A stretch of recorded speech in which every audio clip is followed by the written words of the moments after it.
right, we're live. Sure. We're recording. Sure. Yeah, that makes sense. No problem at all. If you were Okay, just and talking then into the after you laptop, finish, you want to introduce Joseph because he's going to go before me. No, I'm just saying, like, So what do you want me to do? I just want to understand what prevents that from happening. It's just built into Zoom. Okay, we're streaming. We're live. Bismillah. Mike's not live, right? Not now. Turn on I. Check. Eyes open. Check. I'm good to go.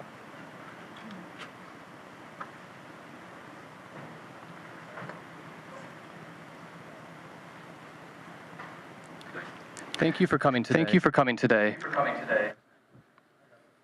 Georgetown University is committed to standards promoting speech and expression that foster the exchange of ideas and opinions.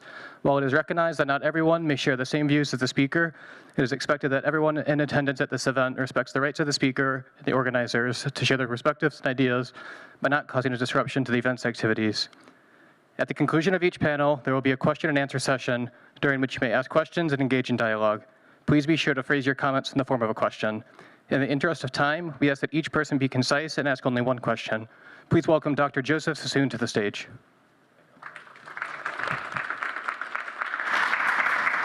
Good morning, everyone, and thank you for coming here on behalf of the Center for Contemporary Arab Studies, the George Mason University Middle East and Islamic Studies program, and the Arab Studies Institute to mark the 20th anniversary of the U.S. invasion. We hope to have really a fruitful discussion exposing the different aspects of the invasion throughout the day, culminating with a movie on Baghdad. And I will pass it now to my co-chair, Bassam Haddad.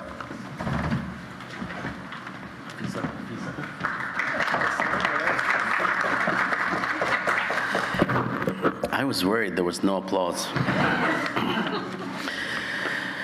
Can you all see me behind the podium? That's good. Good morning, everyone. Thank you, Joseph, for the introduction. This is a remarkable feat that has been in the planning for some time between the organizations that Joseph addressed. I will be moderating this event. This is a very important moment for all of us, but it's also especially important for those of us who have been at this institution for many, many years, including people on this panel and other panels, myself included. This is our 31st year that we've been connected with this Center for Contemporary Arab Studies at Georgetown University, which has produced so many of the people that we read, watch, and listen to over the decades. I will say a few words about the invasion of Iraq, and then I will introduce the panelists. I will provide a short introduction before each panelist, and you may look at the catalog for further information. We will have a Q&A period right after. Each speaker will speak for about 12 to 13 minutes. 20 years ago, the United States embarked on what is arguably the boldest action of imperialism in the 21st century, destroying almost an entire country and doing so on fraudulent ground, simultaneously combining untold brutality with unprecedented hypocrisy, considering the discourse on democracy the United States espouses in its foreign policy. That was the invasion of Iraq, not the war in Iraq. As more than 70 years of engagement in the region demonstrates, the United States' support for repressive, brutal, and reactionary regimes, including that of Saddam Hussein before he fell out of favor, has not ceased or subsided until this day. Bypassing all empirical data and common sense, we still witness today celebratory speeches and articles about the barbaric invasion of Iraq in 2003, which in some fantasy land is viewed as a sea change in the region. In my writing over the years, I have characterized the invasion as the Big Bang because it set in motion a number of other developments that burgeoned into their own calamities. For instance, the development of ISIS in Syria based on the oxygen some groups who were based in Iraq were able to breathe next door as Syria experienced its uprising in 2011. There are other examples. I will not belabor the points here, as we have an illustrious panel of stellar speakers who will be taking the floor momentarily. It is difficult to understand the full extent of the war on Iraq. And it's also difficult to explain or understand the complexity of the Syrian uprising. But with the Syrian uprising, it is important that without the Iraq effect, it becomes even more difficult to fathom what took place in Syria, which goes beyond the creation of ISIS. Similarly, it is impossible to understand the emergence of ISIS and its predecessor, the Islamic State, just the Islamic State, IS, without the benefit of the US invasion. I share these because they are important in the collective unconscious of many people here in the United States. Still, until this day, even detractors of the war on Iraq, or many of them, lament the fraudulent war not because it was illegal, immoral, unjustified, but because it was not good for the United States' interests, the only reference point there is, leaving millions behind in squalor, including the young American soldiers sent to die needlessly. Whether it is the untold human toll, the colossal infrastructural destruction, the environmental calamities, or the degradation of more than a generation of Iraqis, the war is not only unique because of its effects, it is also unique in the sense that it comes after more than 2 decades, some say more, of war, invasions, and sanctions. The US also takes the prize here as it led or was involved in all these events, developments, and policies. It backed Saddam Hussein in a senseless and costly war with Iran, where we were content to see both parties degrade and destroy each other, as Kissinger said. It led the international coalition in beating back the horrendous Iraqi occupation of Kuwait, after which it urged an uprising in the south against Saddam Hussein, only to abandon that uprising and leave the protesters as prey to Saddam's air force, resulting in the notorious mass cemeteries. Finally, the US-led sanctions were among the most brutal in modern history, leaving hundreds of thousands of Iraqis to squalor and most to die needlessly, while toothless Saddam was building dozens of palaces in peace. It is then that Iraq was battered and bludgeoned in 2003. The misery doesn't end, and Iraq does not have much to show 20 years on, as evidenced by the seemingly often irredeemable status quo, or many parts of it, as we can observe today. There are glimmers of hope, to be sure, as we will witness during the panel on culture in Iraq, the next panel. This panel is not going to be uppity, I think. We meet today to commemorate that moment, so we may never repeat it again at the expense of everyone else. Let me start by introducing our first speaker and my longtime friend, if I may say also my soulmate, Sinan Antoun.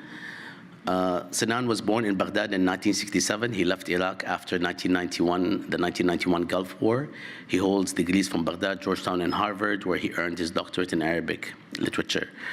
I will cut the introduction short because it's quite long, as I promised.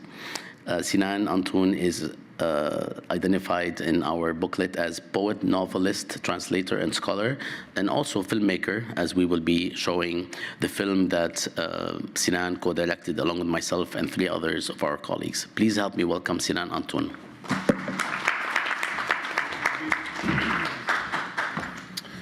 Thank you so much, Bassam. It's, on the one hand, it's lovely to be back here at Georgetown. As Bassam said, this is where we learned so much, and it's an honor to be with these friends. It's but also bitter because of the occasion.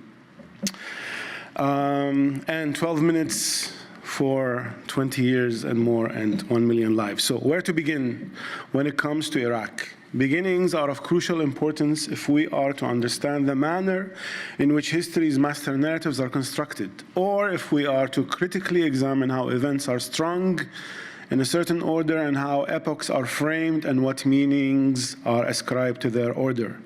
Equally important are the strategies and tropes deployed to ensure the erasure and silence of other histories and narratives and to muffle the voices of those who once inhabited them. My interest in frames of life and death stems from being haunted by those whose lives are already outside the frame, and hence their death is not registered and is not even grievable. Do wars ever come to an end? This is not a rhetorical question. They do end for the politicians and for the pundits, for the perpetrators and participants in wars. Well, not all participants. As Bassam mentioned, soldiers return with their own wounds, traumas, and ghosts. I, however, am more concerned with civilians, be they in Iraq or elsewhere in the countries that are suffering the terrorism of the war on terror. And actually, what the US did in Iraq is terrorism, pure and simple. Wars don't come to an end for civilians. They go on and are still ongoing in various visceral ways, whether in the lethal effects on their bodies and the bodies of their loved ones who lie in graves, in the scars on their bodies and their psyches, in the destruction of their homes and cities and of their social spaces and social fabric, in the obliteration of infrastructure and institutions that took decades to build, in the toxicity delivered by smart weapons in the environment and deposited for thousands of years to come, and in the genes of unborn humans. I am referring in this last sentence to the use of depleted uranium by the United States in Iraq back in 1991 and 2003, and the use of white phosphorus in Fallujah. And I'm sure you know that the new amphibious ship has been named Fallujah in this country. This conference is taking place in the United States of amnesia. The American poet Adrian Rich wrote once that, quote, "In America we have only the present tense." In the same vein, the great Toni Morrison added that, quote, "The past is absent or is romanticized. This culture does not encourage dwelling on, let alone coming to terms with the truth about the past." With a few exceptions, this is still the case, and this applies to this continent's history and how it fails to come to terms with its congenital crimes, as well as to what the United States does on other continents. When it comes to Iraq, not only to the invasion that took place 2 decades ago, but to an earlier war, that of 1991, which is completely forgotten, never even mentioned. While the theme of today's event is the Anglo-American invasion of Iraq, that, to my mind, was Act 3 in the destruction visited on Iraq. Act 1 was the 91 Gulf War. The daily bombing that began in 1991 and started on January 17th and spread all over Iraq. Of course, the declared objective was driving the occupying Iraqi army out of Kuwait, which it had invaded in August 1990, but the bombing resulted in the destruction of Iraq's infrastructure. 134 bridges, 18 of Iraq's 20 power generating plants, industrial complexes, oil refineries, sewage pumping stations, and telecommunication facilities. I mention all of these because so-called experts and others are baffled by what happened to Iraq later. Post-war electricity was reduced to 4% of pre-war levels. The economic loss of the 43-day bombing campaign was estimated by UNICEF to be $232 billion. The American-led coalition dropped 88,000 tons of bombs. That is equivalent to 7 Hiroshima-sized atomic bombs. And Act 2, as Bassam mentioned, was the genocidal sanctions imposed on Iraq from 1990 to 2003, draining the country's resources and its economy, driving 3 million of its citizens to the diaspora. Joy Gordon, in her excellent book, Invisible War, the United States and the Iraq Sanctions, mentions how a UN envoy described the situation in 1991 as near apocalyptic.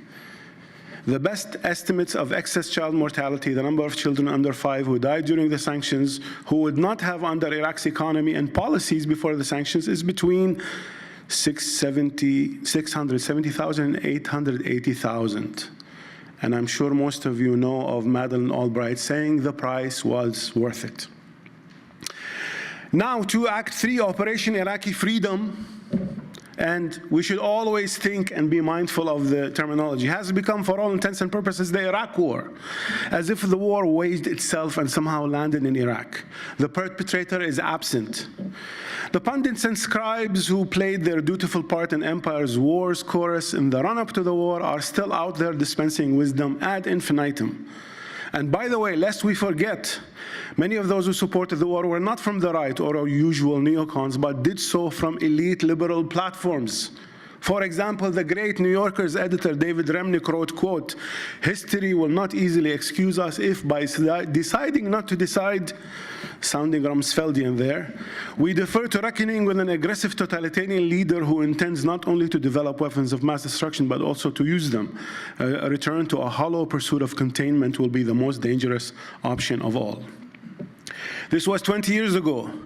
But last week, we still read in the New York Times headlines describing Iraq as freer. 20 years. So much so for learning, since we're in a learning institution. 20 years after the invasion, Iraq is a freer place, but not a hopeful one. And Bret Stephens wrote that he does not regret supporting the Iraq war. So empire scribes will continue to do what they do and will view the world in colonial terms. We live in a settler colonial state after all, so it is no wonder that Iraq is, in military nomenclature, Indian country. You can look it up. They refer to Iraq as Indian country, meaning lawless, uncivilized. And this has to do, the way a lot of Americans see others has to do with how they see their own country. The colonial frame and embedded notions of white supremacy explain how most military or civilians can rationalize, make sense of, or simply ignore what the United States does abroad and in Iraq. Iraq was another frontier between the forces of an advanced and well-meaning civilization and a hostile and violent culture, ungrateful for what was offered and burdened by its violent past. And you see how this is, it's so ingrained in the culture that a film that is pro-war, like The Hurt Locker, was celebrated as an anti-war film. It's actually a pro-war film, but this is the gap that we have to deal with. I want to briefly turn to epistemic violence and turn to Iraq, in Iraq, not in this country. Forms of epistemic violence were already, I believe, being perpetrated against Iraqis throughout the decade of the 90s during the sanctions, which isolated most Iraqis from the world, deprived citizens from access to knowledge and vital resources. And there is no doubt that 2003 marked a new phase of intense epistemic violence in the context of knowledge and cultural production in and about Iraq. While considerable attention was devoted to the actual destruction caused by the invasion in 2003, especially during the initial chaotic phase, particularly the loss in libraries, manuscripts, collections, archives, and museums, and more recently to archaeological sites with the rise of ISIS, very little attention has been devoted to epistemic violence, which is a direct result of the material damage, but not always as easily locatable and identifiable. The modes of a constitution and production of knowledge in and about Iraq and how these are shaped or even overdetermined by a constellation of factors should be addressed. And attention to epistemic violence means understanding the ways in which it had become difficult, if not impossible, to imagine, reconstitute, and study certain Iraqs and notions of Iraqiness. The occupation, the institution, sorry, I am speaking so fast to be within the 13 minutes. 2003 marked the beginning of the institutionalization and dissemination of various forms of epistemic violence by the occupation and the political system it designed and installed. The official imposition of ethno-sectarian discourses through which the sense of Iraqiness and national belonging is further fractured and fragmented, and Iraqis are incited and encouraged to imagine and organize themselves as members of sects and ethnicities first and foremost. The introduction of ethno-sectarianism as the primary currency and signifier into Iraqi politics, cultural production, educational and academic spheres, not to mention the cultural violence and destruction, the looting of artifacts, artworks, and archives. I have written elsewhere about the Iraq Memory Foundation and the plunder of state archives and transferring them to the Hoover Institute at Stanford, as well as the more recent scandal of the New York Times reporter plundering Iraqi documents during the battle of ISIS. There was plunder of Iraq's ancient artifacts, and the chaos of the occupation created the material condition for another form of plunder. Hundreds of paintings by modern Iraqi artists left Iraq via global networks to be displayed on the walls of the affluent or in museums not far from the bases from which US aircraft took off to bomb and create the destruction and chaos that liberated these objects from Iraq and accelerated their journey far away. You know about Paul Bremer's use of communal affiliation as the organizing principle for allocating seats on the Iraqi Governing Council. It's become a joke, but you know, the Secretary General of the Iraqi Communist Party had to be included because of the constituency that the Iraqi Communist Party had in Iraq and its history of resisting Saddam's regime. But he was included as a Shi'i, not as a communist. The sectarian parties sponsored and supported by the United States and the United Kingdom and Saudi Arabia and others, returned from their exiles in London and Tehran, where they had already started to cultivate a sectarian outlook and language, emboldened by their sponsors and the new political system where sect and ethnicity were the only political currency. Their media outlets, and this is very important, newspapers and satellite channels disseminated the language of sectarianism and division and fueled the fires of hatred inside Iraq.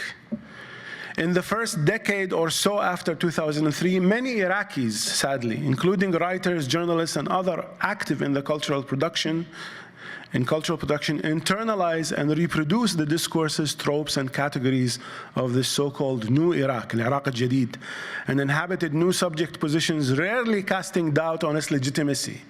They would call the whole thing al-amaliyya siyasiyya. And of course, any resistance or critique of the political process was that you're either a Ba'ath supporter or you're a terrorist. And these are the fruits of the discourse of the war on terror. The moment of hope, however, for many of us came in 2019, the massive protests that erupted in Baghdad and other cities in Iraq on the first day of October of 2019 later evolved into a full-fledged uprising that spread throughout the country. It was a unique and monumental event in the country's history. It also showed that despite the onslaught of sectarian discourse, and perhaps because of it, a new generation of Iraqi youth had rejected the entire political premise of the post-2003 regime, as well as its symbols, culture, and language, and survived and resisted epistemic violence. The sense of despair and disappointment the protesters felt and their desire to reclaim Iraq was crystallized in the main chants, "We want a homeland." And also one of the early slogans hung on the Turkish restaurant in Tahrir was "No to America and no to Iran," which is very, very significant. Most of these protesters were young Iraqis who came of age in the wake of the Anglo-American invasion. The so-called political process, mischaracterized as a democracy by pundits and journalists in the global north, and Iraqi journalists of older generations who internalized and parroted the post-2003 discourse. This process cobbled together a failed state that is incapable of providing the minimum prerequisites for a dignified life for average Iraqis, but is one of the most corrupt states, and the figures of the corruption and the money that disappears are astronomical. These young protesters lived under this system their entire lives and incurred the heaviest of losses. They were soon joined by syndicates, unions, and there were strikes in universities, colleges, and schools. It seemed to signal a new beginning and what some thought the beginning of the end of the 2003 system, which had lost its legitimacy in the eyes of most Iraqis. A new sense of national belonging was being articulated with creativity and resourcefulness. The protesters were also reclaiming a non-sectarian past and drawing on indigenous revolutionary symbols and narratives.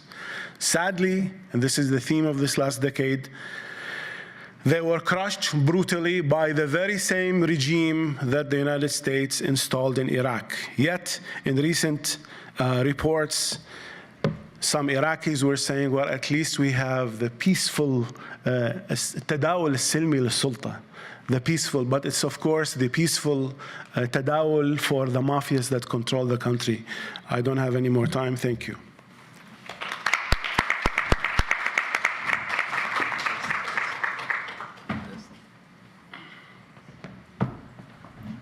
Okay, thank you, Sinan, for your insights. I'm sure we will hear a lot more during the Q&A period and the other panels today. At this point, I would like to introduce our next panelist, Professor Rochelle Davis. Rochelle Davis is the Sultanate of Oman Associate Professor of Anthropology at the Center for Contemporary Arab Studies in the School of Foreign Service at Georgetown University. Her research focuses on refugees, war, and conflict, particularly in Palestine, Syria, and Iraq. She is currently writing a book on the role of culture in the U.S. military occupation of Iraq. Thank you. Rochelle. Thank you to the organizers for inviting me and for the panelists for sharing all of this with us. And it's phenomenal to follow Sinan Anton, who is not only legendary, but he, without any coordination, he and I are going to be talking about similar things. I do want to start by acknowledging that we are on the unceded lands of the Anacostan and Nacotchitec Piscataway peoples, and that our university, as well as this country, was built in part by the labor and sale of enslaved peoples. I've been researching the subject of the U.S. invasion and occupation of Iraq since really 2006, when I came to Georgetown, and I'm completing a book manuscript on the topic, and that's the title I've chosen so far. My research focuses on the cultural training the U.S. military provided to its soldiers, Marines, airmen, and seamen about Iraq, Iraqis, Arabs, and Muslims. And in my 12 minutes today, I'm going to offer a brief analysis of American and governmental knowledge production about Iraq and how soldiers understood this material within the context of their deployments and their jobs. In other words, how did they make sense of the information provided to them about Iraqis, and how did they understand the cultural information along with the stated reasons for the U.S. invasion and occupation of Iraq, which were, as George Bush said on March 22nd, 2003, quote, to disarm Iraq of weapons of mass destruction, to end Saddam Hussein's support for terrorism, and to free the Iraqi people, unquote. Many writers and scholars detail policies and practices and its outcomes, but I undertook this project in part because I'm an anthropologist, and I thought it was important to understand how those policies and practices were carried out by soldiers on the ground, and in other ways in how power was manifested. And I'll use my slides to sort of tell some stories and provide the sources for what I've been thinking about and working with that I don't really have time to do in words. These are some of my intellectual inspirations and theoretical material. But my primary sources for this analysis include 10 years collecting publicly accessible cultural training material for U.S. troops, along with almost 90 interviews with U.S. soldiers, as well as 50 interviews with Iraqis.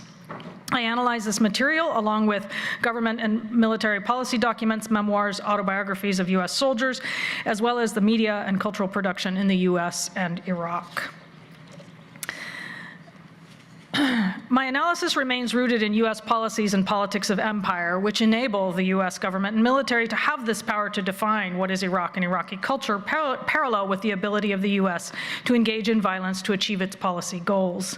This U.S. military knowledge production about other countries has a long history, and since World War II, the Department of War, which is now the Department of Defense, has published handbooks and pamphlets to instruct soldiers about the countries where they are posted, whether they were occupying forces or posted on military bases. These types of informational handbooks continue to be produced in the present. And from 2003 to 2005, there was very little cultural training material for soldiers going to Iraq. And what existed was neither systematic nor even accurate. They were often based in the very popular understanding of Samuel Huntington's Clash of Civilizations thesis, in which the West was at odds with Islam, and on colonial-era civilizational hierarchies, as I'll show throughout the rest. The U.S. military often outsourced these trainings to contractors who created computer-based trainings in culture and language, who staffed and created scenarios for mock Iraqi or Afghan villages situated on American bases in the U.S., who developed many PowerPoints and other types of training material, and they also developed the human terrain system, among other ways to turn a kinetic fighting force into a counterinsurgency force, which came into being in around 2006. From soldiers' descriptions of their experiences with Iraqis and comparing it to the cultural training material that was available at the time, it is clear that the information that was communicated set a framework for thinking about Iraqis and Arabs and Muslims that gave the soldiers ways to understand what they saw, even as some of those understandings were wrong. And the majority of the soldiers I interviewed who had received cultural training between 2002 and 2007 thought that the training was not useful. And yet, while the cultural training bore little reality to what they experienced on the ground, I saw through the interviews that they used that training to articulate their experiences within a vocabulary that made sense of their mission and to the reasons that they were sent there as American soldiers. And I'm going to focus just on Iraqi identity as it appears in the cultural training material and public and governmental sources, because that's all I have time for. Many of you will know about the Iraq Culture Smart Card, and I think it's a good case in point. It was compiled by the Army and Marines, as well as the contractors Quick Point and SAIC. It was sized for the pockets of servicemen and women in the field, with over 1.8 million of them requested and distributed as of 2006. It was first produced in 2003 and then reprinted and reformatted as late as 2009 with the same wrong information. And the 16-panel guide had at least 8 panels describing cultural and religious information about Iraqis, as well as historical information. I want to focus on how the Culture Smart Card, sorry about that, really kind of frames a way to think about Iraqis. And this one on the left as cultural groups, you can see, if you read this, essentially everyone hates everyone else. Arabs view Kurds as separatists. Tension exists between Shia and Sunni Arabs. Kurds are openly hostile to Iraqi Arabs.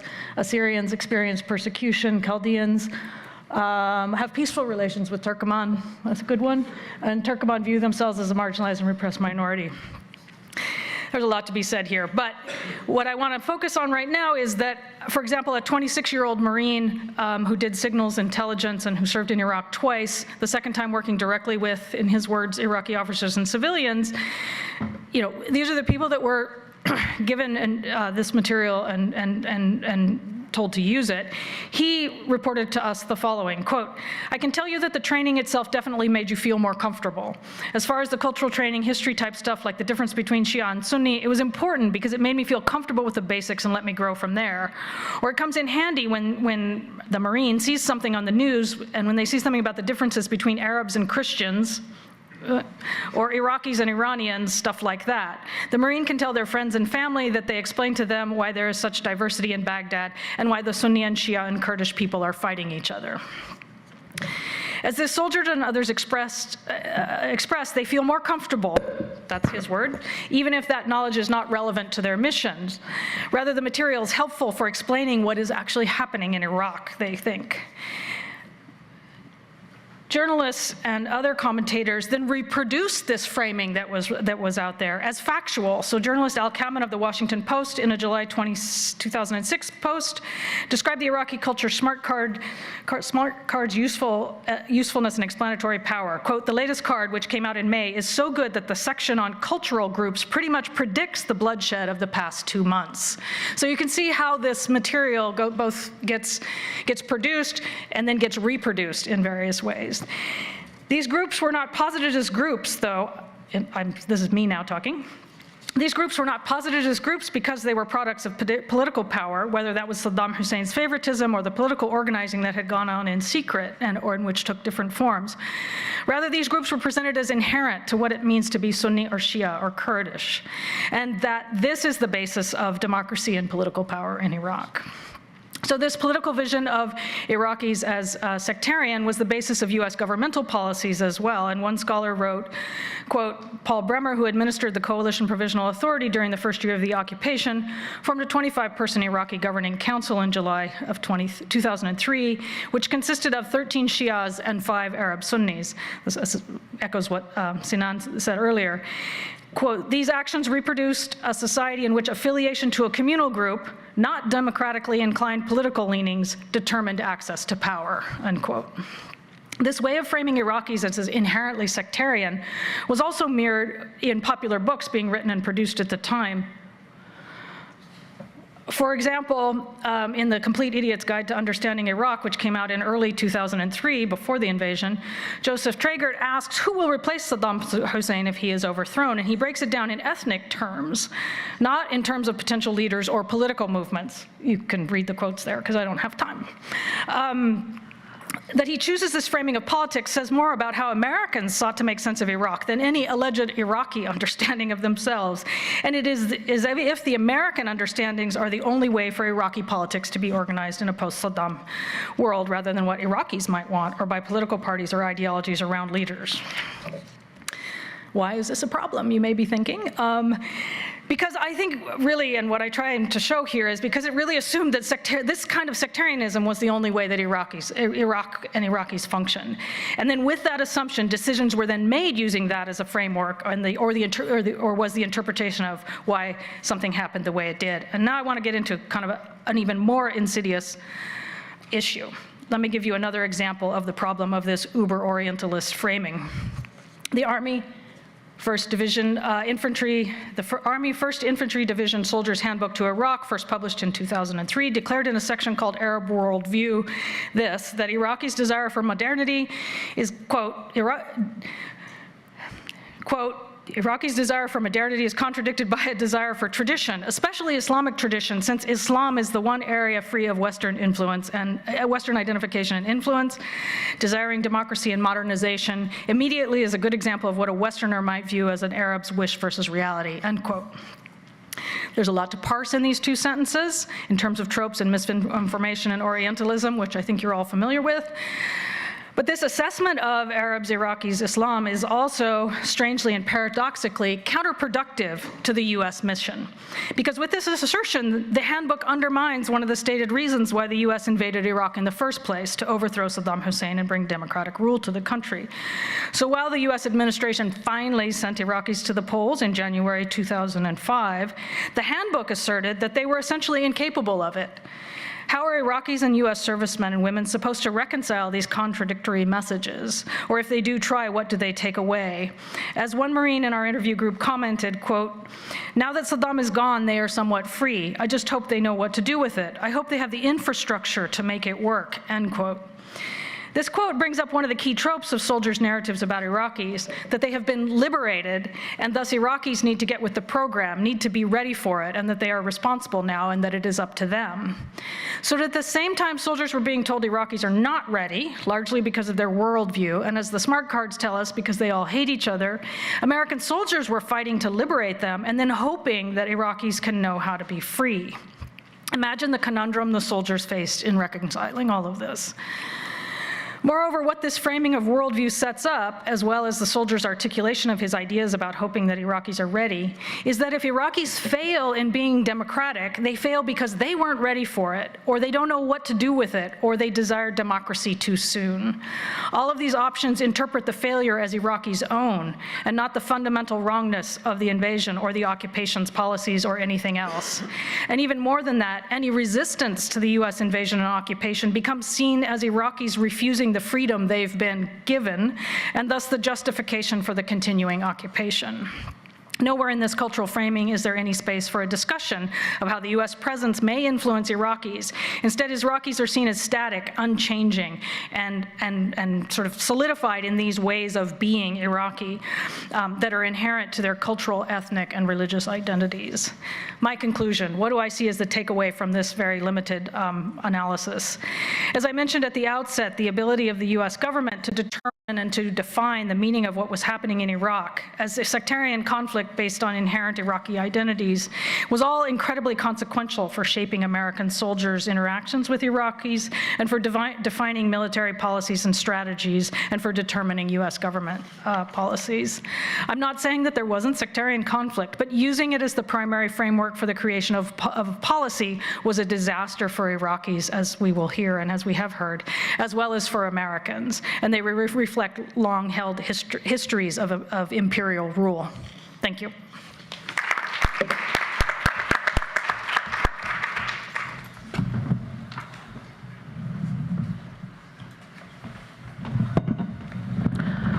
Thank you very much, Rochelle. Next, we are welcoming Professor Joseph Sassoon. Joseph Sassoon is the director of the Center of Contemporary Arab Studies here at Georgetown University. He is professor of history and political economy at the center and holds the Al-Sabah Chair in Politics and Political Economy of the Arab World. He's also senior associate member at St. Anthony's College at Oxford. Please welcome Professor Sassoon. Thank you, Bassam. This research is actually done with a mass graduate student who's now doing his PhD in Oxford, Mu'tasam Abu Zaid. My talk is about the impact of the 2000 invasion on authoritarianism in the region rather than, specific to Iraq, as most of the other people are going to be talking. Great power intervention is integral to the contemporary history of the Middle East and its authoritarian trajectories. Thus, the 2003 invasion of Iraq was not an isolated episode, yet it stands out as its scale and its aftermath influenced Arab regimes and societies in ways that remain more distinct today than other wars or softer forms of global involvement. I'm going to focus really about how the invasion strengthened authoritarian adaptation and practices. Differing aspects of this process, including regional polarization, securitization, sectarian ethnic manipulation, transferred counterinsurgency practices, and the expansion of carceral systems, found unique expressions in the so-called rogue states that were on the United States list of democratization. Middle Eastern regimes varied in their capacity to translate their learning in the face of social and geopolitical pressures, yet these aspects had a lingering impact on autocratic well-being and revival post-2011. What were the forms of authoritarian durability prior to the invasion? I'm not going to dwell on it here, but suffice to say that countries in the region infiltrate their populations unevenly, leaving traces of social and economic discrepancies beyond their collapse. And the case of new authoritarianism in post-2003 Iraq is exemplary of this trajectory. Western interests in the Middle East have hardly been homogeneous. Historically, U.S. foreign policy found its way in combating Soviet influence and preserving its oil interests, while requiring the maintenance of political stability of allies and the whole region. Core interest also included the so-called liberalization of Arab economies through international financial actors, as well as political liberalization by promoting democratic values and human rights. As such, political players in the regions learned how to navigate those contrasting pressures and turn constraints into opportunities. Yet the threat of an invasion of this scale was unprecedented. Arab leaders and bureaucrats were equipped to face neither the American hegemon nor popular threats to their rule should they align themselves with the occupying force. The position of senior figures in various Arab establishments reflected a great deal of uncertainty in the immediate aftermath of the invasion. A patent lie of ambiguity, for instance, emerged in Syrian narrative. On one hand, Syrian officials described American action as genocide, terror, war crime, expressed their approval of suicide missions against the U.S. On the other hand, the authorities welcomed a visit from Colin Powell and signaled to observers that Syria was ready to commit to further reforms, albeit gradual and restricted. The most notable and immediate consequence of Saddam Hussein's toppling is perhaps the Libyan nuclear disarmament. This was Gaddafi's gambit to set the record straight with the U.S., particularly given the sanctions on Libya and the U.S. pursuit of banned weapons. But at the same time, Libya denounced the wide mismanagement of Iraqi affairs and so-called bloody operations such as the killing of Qusay and Uday Hussein. Iran doubled on nuclear weapons as, quote, the single durable guarantee against foreign intervention. The regime capitalized on anti-U.S. sentiments in the region, which have partially contributed to the election of conservative leaders there in Tehran to justify its growing domestic repression and military involvement in Lebanon. By the end of 2006, 6 Arab countries, Algeria, Egypt, Morocco, Saudi Arabia, Tunisia, and UAE, declared their intention to acquire a nuclear capability for civilian purposes as Iran's intentions were revealed. As we all know, while the U.S. was well prepared for a military invasion, it was ill-equipped for the administration of Iraq. The occupation gave rise to various ideological groups, and the insurgency expanded and began to unfold into a prolonged and vicious conflict, resulting in the large-scale displacement of Iraqis. Despite setting up key institutions of Iraqi democracy, the U.S. had to gradually deprioritize democratic influences as they lost control of the security situation. 2 trending polarization took place in the mid-2000s. The first was sectarianization along a Sunni-Shia divide, as we heard, due to the de-Baathification and dissolution of the army, the insurgency, and the civil war. The second polarization was of the anti-American and anti-Iran camps, which did not fall neatly along the lines of Arabs and non-Arabs. Instead, what emerged was more of a new Arab Cold War that revolved over the representation of so-called Arab interests between states such as Egypt, Jordan, and Saudi Arabia versus radical non-states like Hezbollah and Hamas that stemmed from social movements appealing to an Arab Islamic narrative.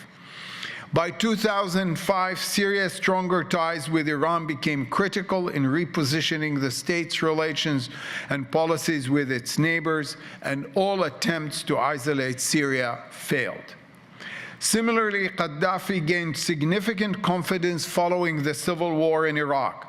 He defended the resistance in Iraq, and by 2007, backed the Iranian nuclear project, countering his own stance of a few years earlier.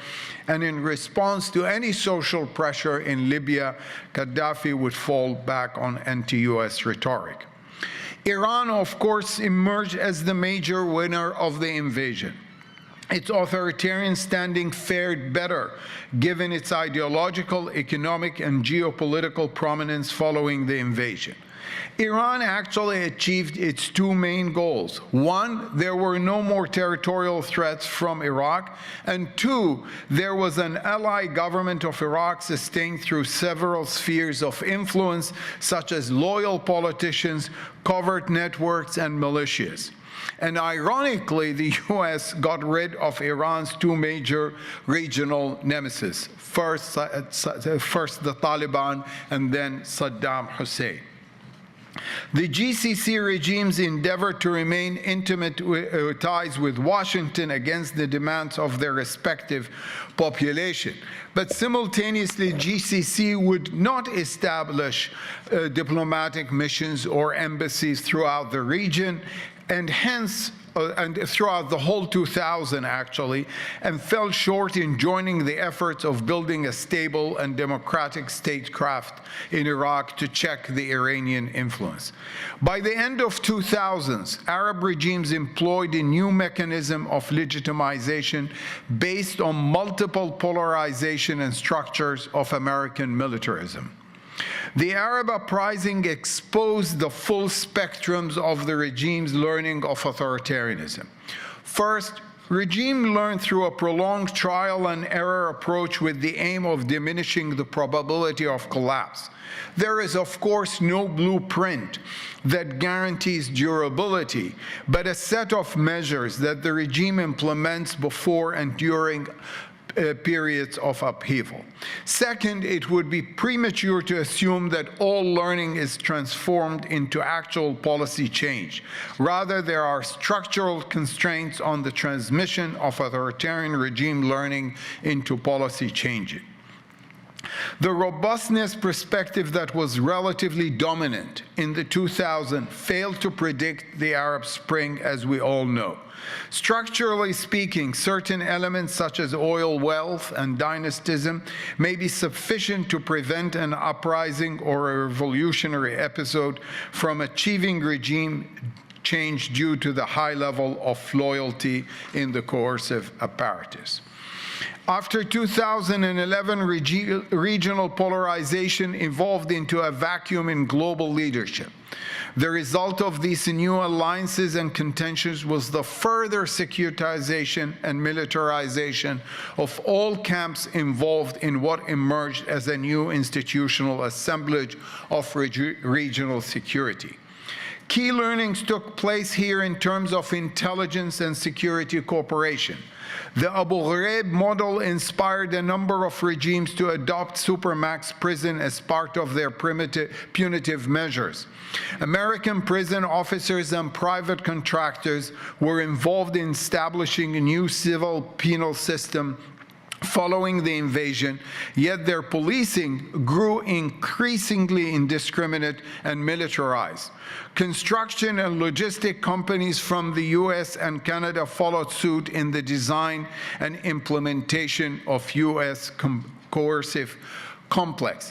And while the official number of prisons in the region is estimated to be over 1,600, many informal prisons were constructed by non-state actors such as Hezbollah, Al-Qaeda, the Nusra Front.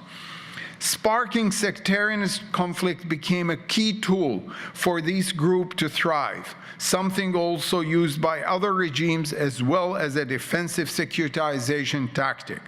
ISIL learned from Hussein's authoritarian rule, as a considerable number of its leaders were former regime figures and senior military members.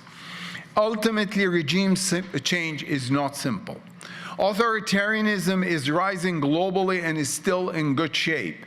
Likewise, the most recent Arab Barometer survey involving 23,000 participants in 9 Arab countries and the Palestinian territories showed that the majority of citizens across the Arab world are losing faith in democracy as a system of governance to deliver economic stability.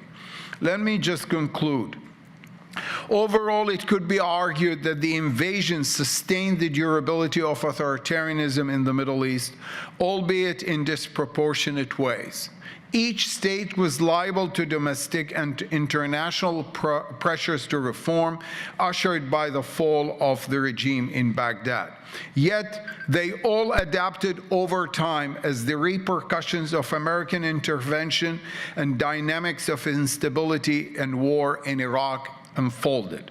In fact, it was the countries designated by the US for democratization, Iran, Syria, Libya, that experienced the most authoritarian upgrades. Additionally, the geopolitical polarization between the anti-America and anti-Iran camps served as a justification for increased securitization measures. Some of this spillover effect might overlap with the other 2 major wars around the same period, the war in Afghanistan and the larger global war on terror. The 2003 invasion was a critical juncture that altered both the US hegemony and the regional balance of power for the following 2 decades. Middle Eastern regimes were already remarkable in their authoritarian resilience, and this resilience allowed them not only to survive threats in their vicinity, but to reap the state of insecurity left by the US and consequentially exhaust its predominance in the region. Thank you.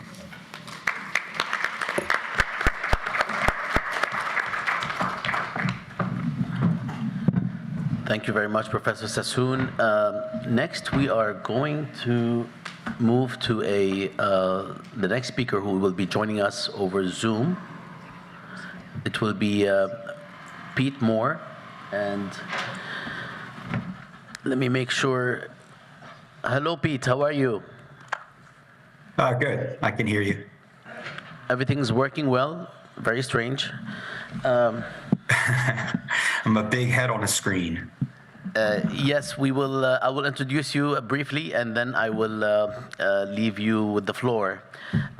Professor Pete Moore is the Marcus A. Hanna Associate Professor of Politics at Case Western Reserve University in Cleveland, Ohio.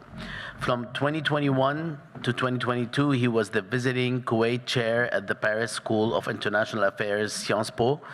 He's also, like everyone else here, an well, I don't want to say old colleague because he's, I don't want to be ageist, but he's a colleague of ours for many, many years, and I'm very happy to have him join us. Please help me welcome Professor Pete Moore. Thank you very much, Bassam. It's an honor to be on this panel, and I'm sorry I wasn't able to join you today in person. Prior to the U.S. invasion, my interest in Iraqi politics evolved through a research project to examine changes in trade between Jordan and Iraq. I quickly learned, however, that it's difficult to isolate and study trade patterns between countries, any countries in the world, without a much broader political economy understanding of change. And of course, has been mentioned already, in the case of Iraq, that meant dealing with decades of conflict and violent intervention. Working with a colleague, Chris Parker at Ghent University, we borrowed the concept of a war economy as a way to conceptualize the complex shifts and struggles within Iraq's political economy before and after the U.S. invasion. This term war economy, just briefly, was developed in the middle of the 20th century to describe the marshaling of national resources to pursue interstate war. But by the 1990s, and particularly the early 2000s, the concept of a war economy had been applied broadly in the global South to try to understand market exchange within a context of violence. Christopher and mine's application of an Iraqi war economy was more specifically meant to capture a political economy in which the use of violence was used to secure resources and assets, and those assets and resources were used to support the means and instruments of violence. So what I want to do for the rest of my short presentation is to briefly unpack the three sort of analytical lenses that we use to understand this war economy, and then connect these to some primary legacies of this war economy that we've seen in the decades since and today. The first lens that we adopted was a historical understanding, which is, and this has been mentioned before, the invasion in 2003 was not a complete historical rupture in Iraq's political economy. It was not a tabula rasa, but we started our analysis in the late 70s and early 80s, specifically with the onset of the Iran-Iraq war. The narrative that we adopted and crafted was to acknowledge a steady unraveling of central authority within Iraqi public institutions that were at the core of the country's domestic economy.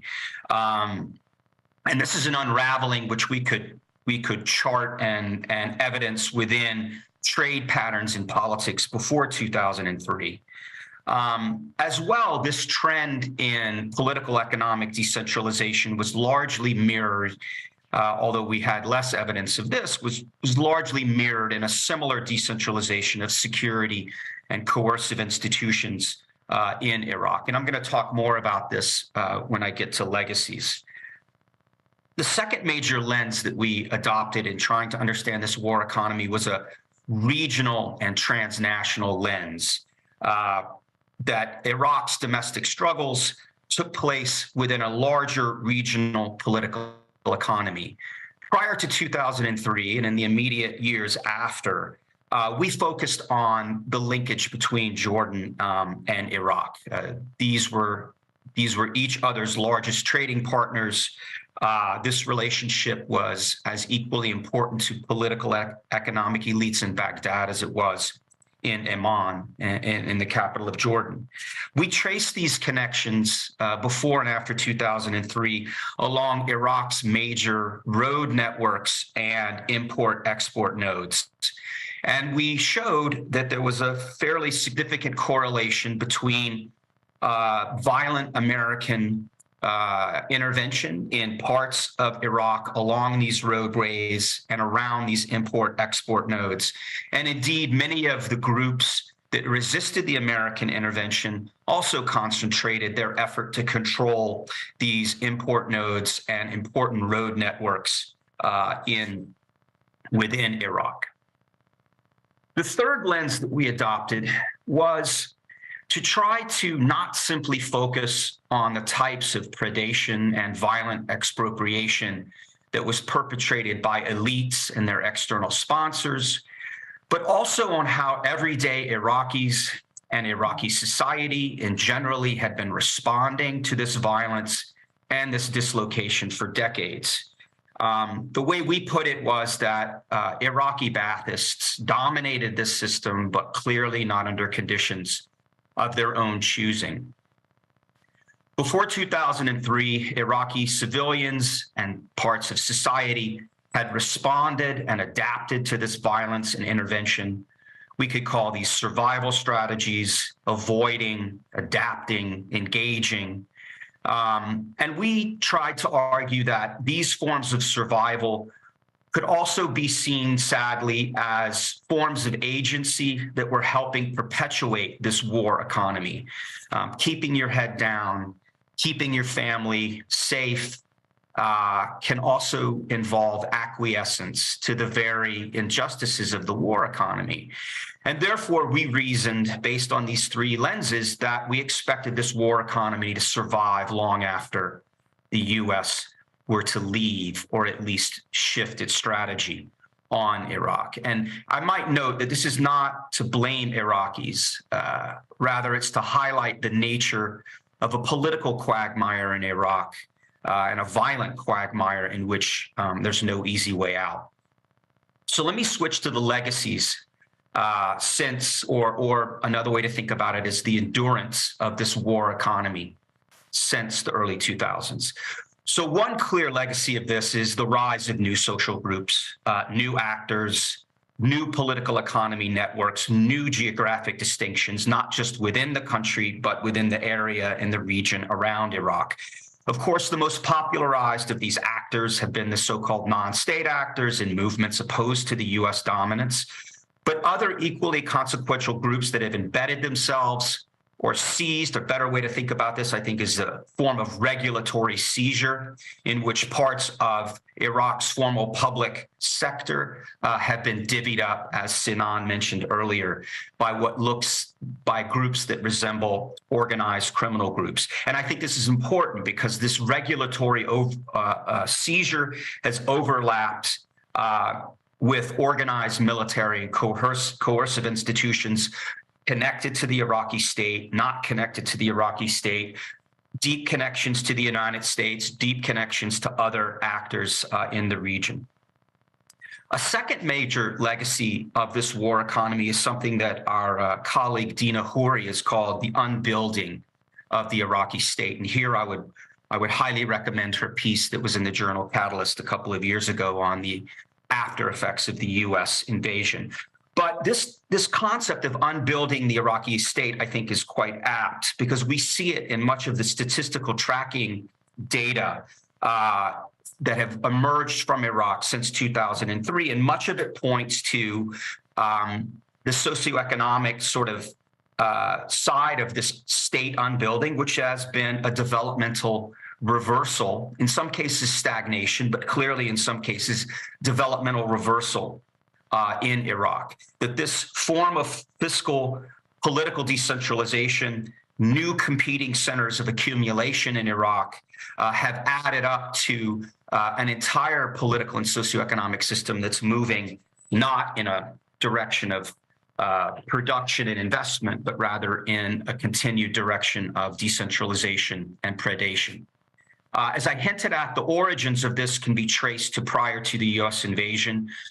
Much of this decentralization was at first sparked by the emergencies of conflict, the Iran-Iraq war, the destruction after the liberation of Kuwait and the ensuing brutality of the sanctions regime, we can see many of the regime reactions as their own form of coping and survival. By the 1990s, these decentralizations became clandestine. Much of the trade between Jordan and Iraq that circumvented sanctions and that did not circumvent sanctions, that was just forms of smuggling and over-indexing exports. These forms of trade went clandestine, they went underground. And again, I think this term regulatory seizure is a better way of thinking about this as opposed to sort of a passive unraveling. These were struggles over control of assets and resources. Finally, the US invasion, we showed, in many ways solidified, extended, militarized, and internationalized these seizures, both for the benefit of American allies, but also, as we've seen, to benefit other regional actors in unforeseen ramifications of the US violence. However, this is important to note that where we are today and in the last several decades of Iraq's political economy has not meant the disappearance of the Iraqi state or its public sector. Rather, its redirection and its form of adaptation to new political power. So let me just quote from a couple of reports. The first is from the London School of Economics about public sector employment that I think is quite important, which is that, quote, between 2003 and 2015, the core public sector in Iraq expanded from 900,000 to more than 3 million, providing approximately 42% of all jobs. Public sector employee salaries are the highest expenditure item in the government. So these forms of regulatory seizure have accompanied new forms of resource distribution in Iraq that are defined in ways that are not centralized, that are defined in local and that correspond to local forms of power. And then here's a 2020 World Bank report that I think is very antiseptic, but I'll conclude on this because I think it's quite damning for where Iraq finds itself today. And what Iraqis have to deal with. Quote, although oil wealth has allowed Iraq to obtain upper middle income status, in many ways its institutions and socioeconomic outcomes have more closely resembled those of a low income fragile country. The Iraqi education system, once ranked near the top of the Middle East and North Africa, now sits near at the bottom. Iraq's rate of participation in the economy is low, and the country has one of the lowest female labor force participation rates in the world, low levels of human and physical capital, deteriorating business conditions. Iraq has also one of the highest poverty rates among upper middle income countries. And on a purchasing power parity basis, GDP per capita in Iraq today is barely higher than it was in 2003. It's very antiseptic, but it's clear that Iraq, the ramifications of this war economy have been broad and deep, and unfortunately, those effects do not show much dissipation in the current context. And on that point, I will conclude. Thank you.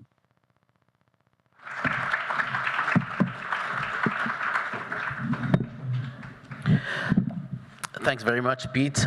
You have 12 more seconds. You beat everyone by sticking to the time 100%. Thank you. I am delighted at this point to wait for my colleagues to sit down.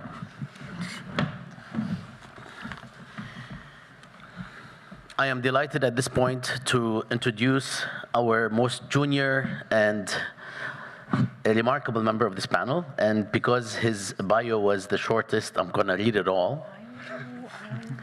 Professor Omar Seely is a research associate in the Department of Politics and International Studies at CCAS, University of London. He holds a PhD in political science from the University of Toronto. His doctoral dissertation, Scarecrows of the State, an ethnography of security checkpoints in contemporary Baghdad, was named co-winner of the 2022 Malcolm H. Kerr Dissertation Award in the Social Sciences from the Middle East Studies Association. Mabruk, Omar. Please help me welcome Professor Omar Seely.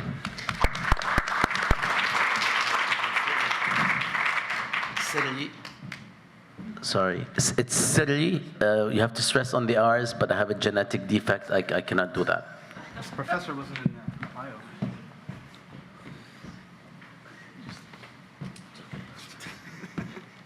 Perform it into existence. Great. Thank you, Ms. Sam. Michelle, I have to say, it's great to learn what this gesture now means and this gesture, but I have to ask you, what does this gesture mean among white women? I have no idea what the...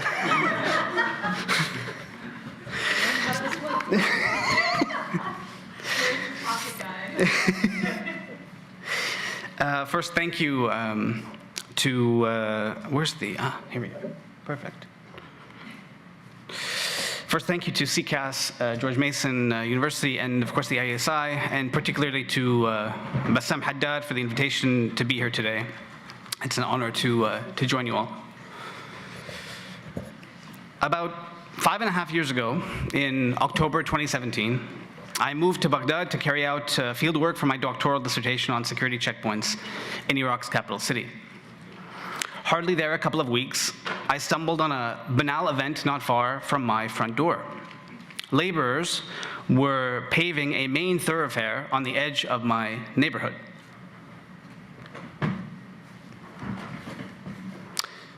I had only just arrived, but the roadworks felt important. Residents of Baghdad had for years criticized each and every post-2003 government for doing very little to improve their everyday living conditions. Electricity provision was poor, air quality was worsening, a range of urban infrastructures like water supplies and sewage systems were consistently neglected. What have they built since taking power? Is a rhetorical query commonly posed by citizens as they mock their politicians. This is to say nothing of the swellings of physical insecurity that have persisted throughout this entire century. Ebbs and flows of violence often anticipated by those who know viscerally what calms before storms really feel like.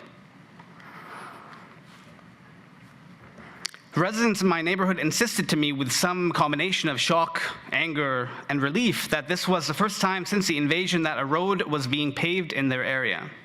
It was, at the very least, a pleasant surprise, one they figured was occurring because an official in the local municipality was paid, incentivized to prioritize their neighborhood for rudimentary infrastructural improvement. Either way, it was a win. The fresh asphalt was liberating for drivers and passengers alike, particularly among youth itching to put pedal to metal. Years of unfilled potholes brought about by scorching climate and conflict disappeared in 72 hours. Sedans, SUVs, minibuses, all of them began to fly across the long stretch of road, embracing a vehicular freedom hard to come by in a city that in recent years has been increasingly plagued by vicious and unforgiving traffic jams. Weeks after the road renewal, a school bus was dropping students off in the neighborhood one afternoon. A black sedan came speeding in from behind and sought to pass the bus. Its driver had not realized that the bus was sitting idle because a young 12-year-old boy, who I'll call Jassim, was getting off. As Jassim stepped out in front of the minibus to cross the street, the car driver didn't see him in time.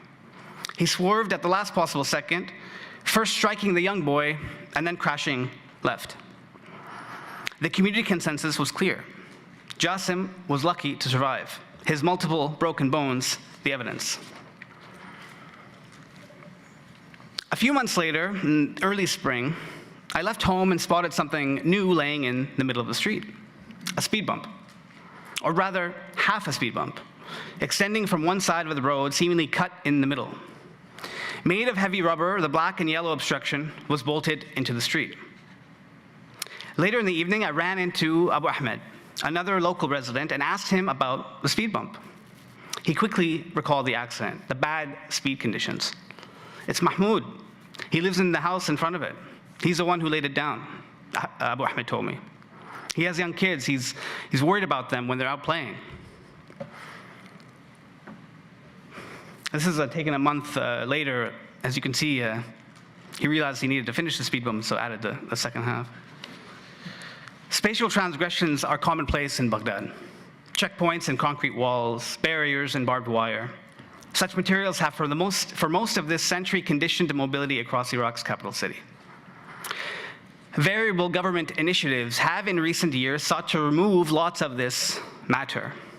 Pronouncements made and actions taken most often in the run-up to federal elections. A top-down wink and nudge to voters that everyday life, which for so long was defined by incessant insecurity, was slowly but surely becoming more livable. That it actually was not seemed less important to the vote seekers than givers, those whose participation in post-2003 elections has veritably declined at a steady clip. The story of this speed bump, I confess, is a far more banal type of obstruction than Baghdad's checkpoints, which have long been my focus of research. But I suggest that it offers an avenue of reflection into perhaps less what has been destroyed over the last 2 decades, and rather what has and has not been built.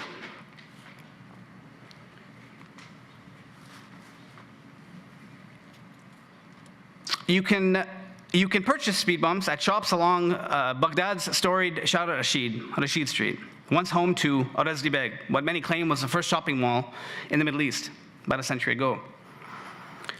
Today, the street is more emblematic of the neglect still plaguing Baghdad's rich architectural history.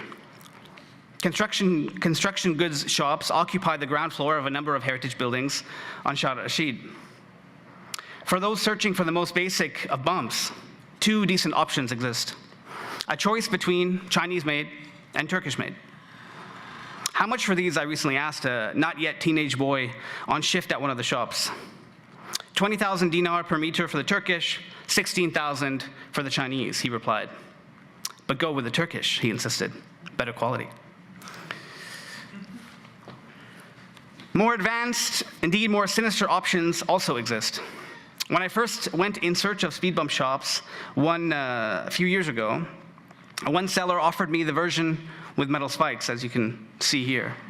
These rubber metal hybrids are far more expensive, in the range of 90 to 120 USD per meter, largely because they are far more coercive. These street knives turn 2-way streets into 1-way, drive over them in the wrong direction, and they gash open your tires. I asked the salesman then if it was even legal to lay these down. He paused for a brief moment and then snapped a reply. I guess it depends on who you are. I pressed him on what quickly became a commentary on political power in the Iraqi capital, indeed across the country. But these are the public streets. Should this not all be the job of the government, I asked? Shouldn't the state be responsible for speed bumps on public roads? The man was confounded, not by my question, but with my absurdity. He blinked once and then deadpanned. Mu'ayb, lesh taglat. Shame on you. How could you think that? We have for years been told about the destruction of the Iraqi state, the unbuilding after 2003. We long ago accepted there is a laundry list of quote-unquote mistakes, crimes perhaps, might be a better word. U.S. forces and the Coalition Provisional Authority made that helped facilitate the failure of the very democratic institutions the occupiers insisted would flourish. To say nothing of the renewed authoritarianism that exacerbated disenfranchisement in huge swaths of the country in the lead-up to the rise of the so-called Islamic State. These broad assessments, even if accurate, are too general, too committed to policy considerations, and thus too often miss the myriad of devils in the details. These analyses, while critical, cannot, indeed are uninterested in capturing how these political conditions come about through and in turn affect people's everyday lives. Put differently, one question animating my interests here is, how do citizens navigate mundane facets of everyday life? And what can quotidian social practices tell us about politics, about not simply physical destructions, but social and political creations over these withering 2 decades? A central answer revolves around the vacating of the public interests, and public goods as a praxis of Iraqi governance and political life.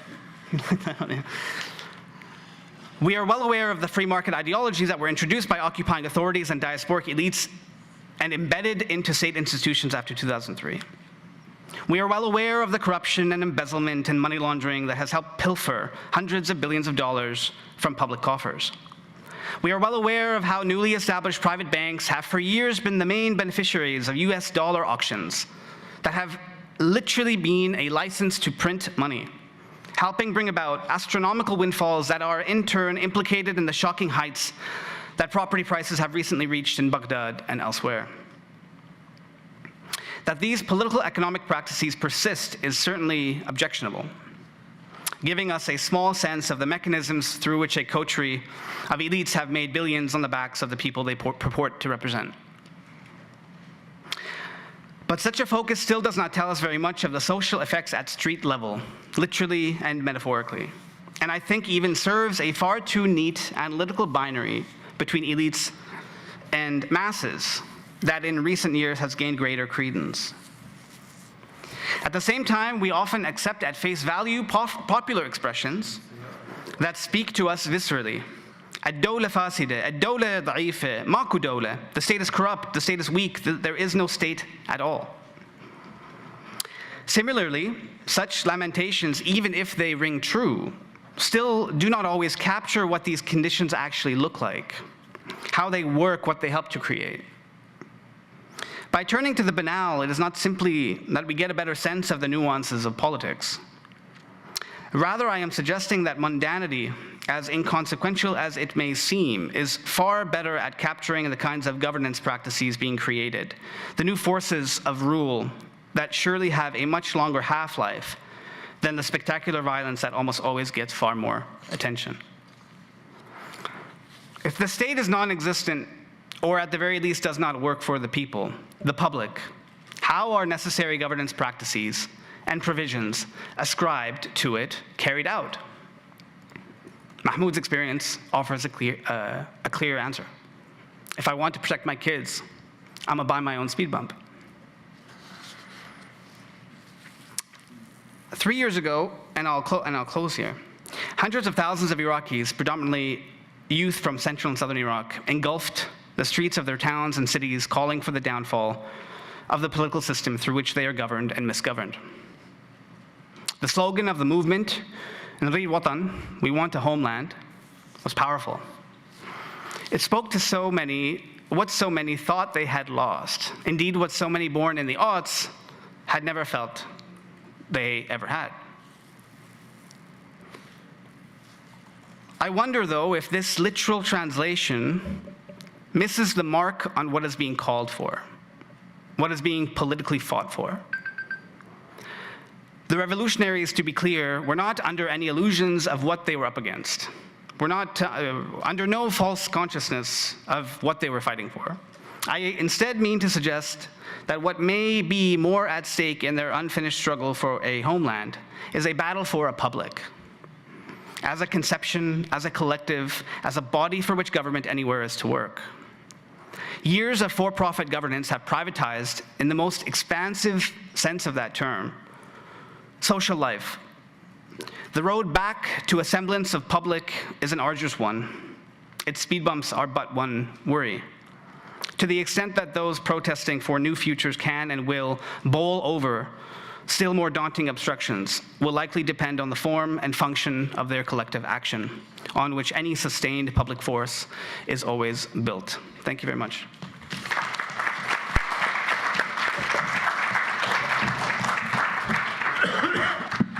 Thank you very much, Omar Sirri. I'm trying. I guess I could. Thank you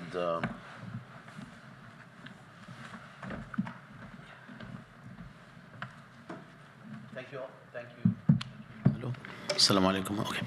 Thank you all very much for joining us for this first part. We will move on to the Q&A period. I have a few questions that have been sent to us. We are also taking questions from the audience and online.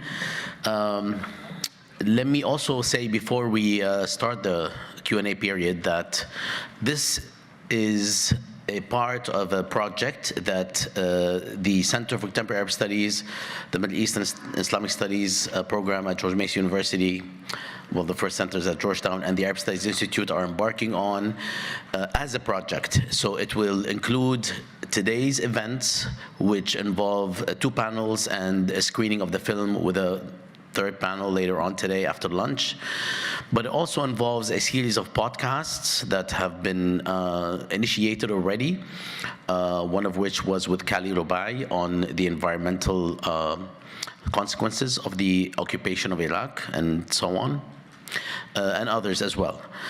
It will also involve, within a short period of time, after the conference is concluded and the podcasts are concluded, we're hoping that this will happen in April, a resource portal online that will include not just what happened during this project, but it will also include a myriad of resources on the question of Iraq since and before 2003. And the URL, which is now not active, is the very straightforward title, theinvasionofiraq.com. So you cannot forget it, theinvasionofiraq.com. So please feel free to visit soon, and it will be replete with material that you can use as educators, researchers, journalists, and students, and so on. Let me start by actually asking a general question that I hope that most of the panelists can address. And it is the following. After this question, I will actually sit down and I'll ask the rest of the questions from my seat. I'm just letting you know so you can just be prepared. Why is it so difficult / political to get any kind of estimate on the number of dead from the invasion, I'm assuming, and after? Estimates vary widely, according to the person asking the question, from 100,000 to 1 million. So I'll start with that, and if we can, unless there is a pass, let's try to go with the order of the speakers. So we'll start with Sinan, and then Rochelle, and then Joseph, then Pete, and then Omar.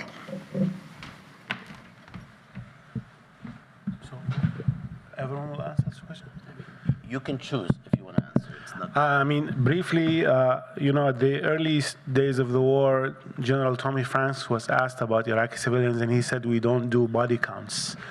I think a very short answer is that Iraqi lives don't matter, but another answer is that actually, even the conditions in Iraq, which all of us on the panel have tried to show, is that this is impossible even to count. Also, there's a problem in the way that the deaths are counted, because there's also those who die indirectly because of the war.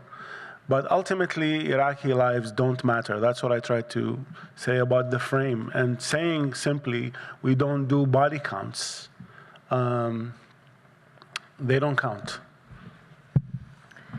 I would only add, I think in the global war on terror, there was a way of really separating people into sort of terrorists and combatants and civilians. And when terrorists or combatants died, that was anybody who, and this particularly happened under the Obama administration, they were called military-aged males, and that was anybody from sort of age 15 to 60.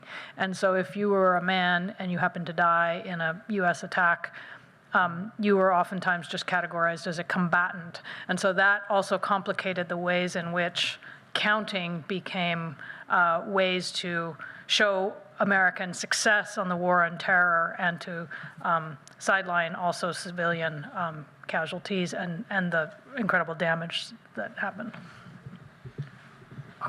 I think that you need to figure out what Sinan was saying about the indirect result is really critical because of lack of medical aid. But also during the Civil War, don't forget what was going on between the different militias and groups, and a lot of those definitely did not get counted. So I would say whatever the number is, the direct and indirect, my guess is higher than any estimates you see.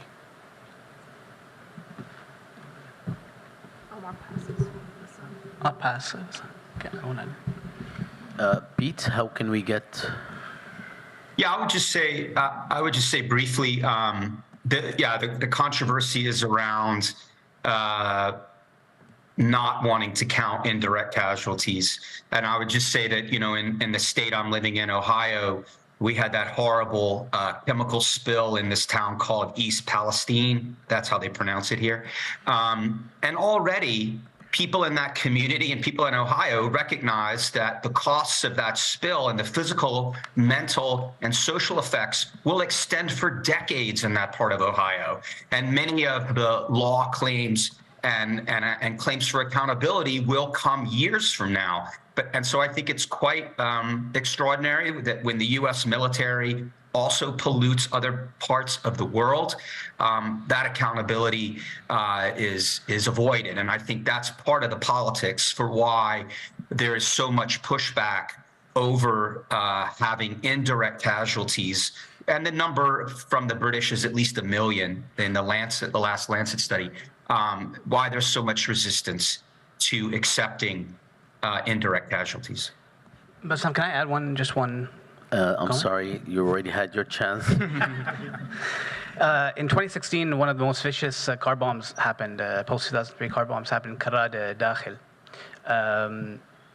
in July of 2016. Estimates of those who were killed in that truck bombing range between 324, which is the official number, and 450, which were told to me in interviews by senior politicians and others. So 2 points on this. One, Iraqi authorities in these kinds of instances themselves who are on the ground aren't necessarily able to count these numbers, in part in that incident because a number of people who were killed in that bombing, who were celebrating both the end of Ramadan and the end of exams, burned to death in the building in the ensuing fire. Why they burned to death was because the building that was constructed had one entry and exit point in the center of the building. There were no fire escapes. There was no way out. And so they burned to death.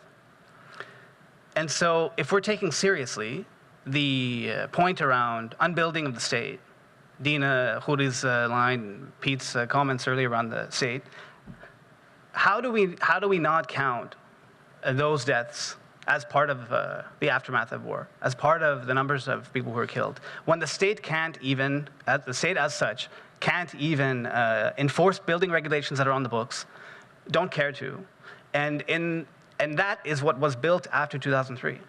So I would make the argument that they are victims of war, of this invasion of this whole enterprise, and I would love to hear arguments against, but I likely would not be convinced. Thank you, Omar. Before I move to the second question, let me ask if anyone here in the audience would like to ask questions. We have awesome people ready to share the microphone with you if you'd like to ask a question.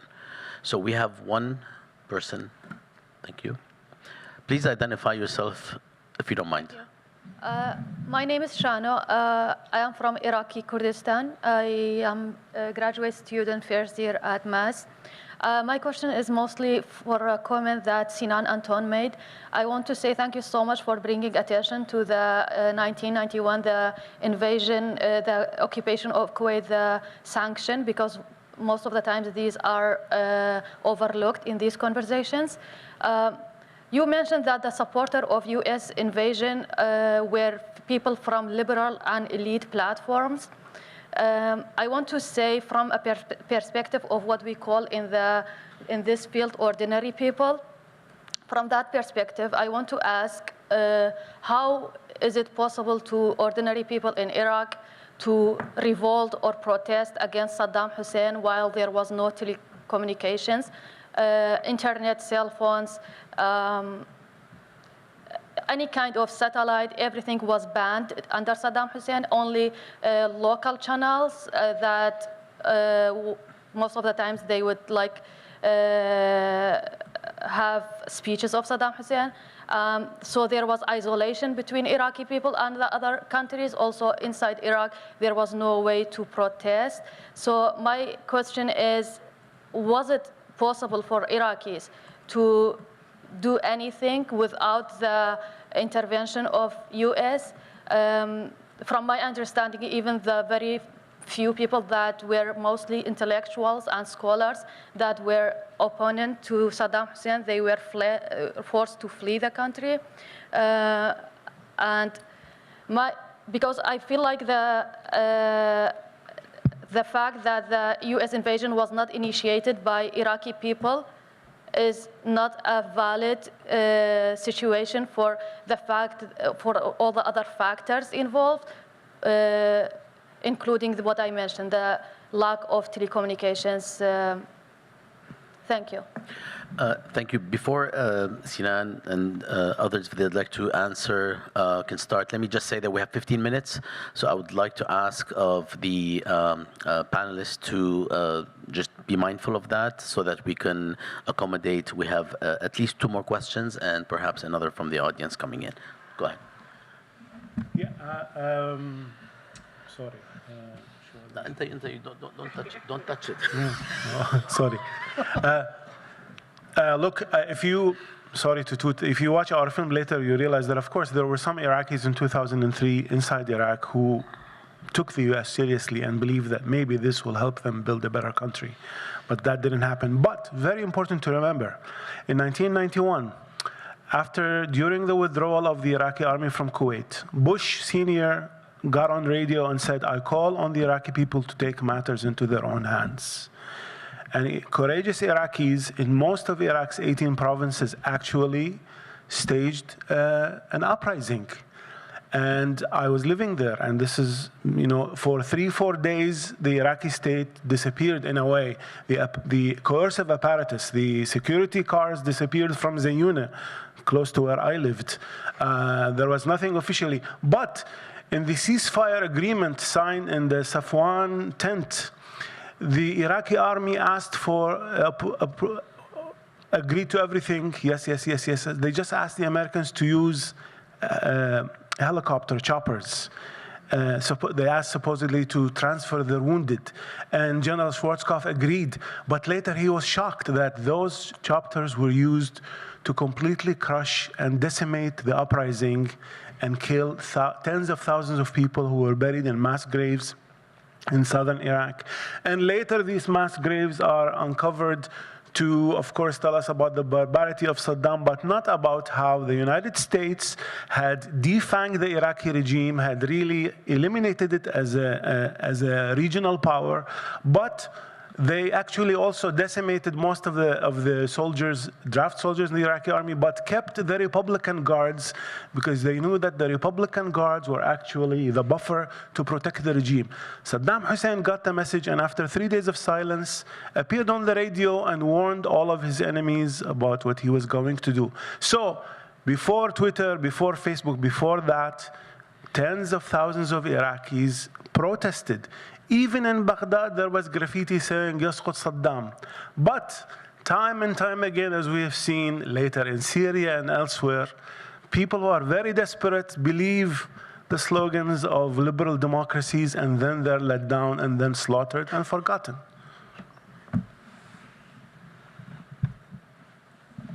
Sorry, all right. It's too long, but... No, absolutely. We will move to the second question, which is also broad, and feel free to pass if you would like to. And it's actually pretty interesting. Didn't the 2005 Constitution enshrine sectarianism along the Lebanese model and market it as representative democracy in quotation marks? Would Iraqis need to rip that Constitution to get a fresh start? Sinan, do you want to? No. Sinan passes? No. Everybody's passing? I'll say something very briefly. To me, what's important about the document is the process. So the constitutional process that occurred in 2004 and 2005 was led primarily by the U.S.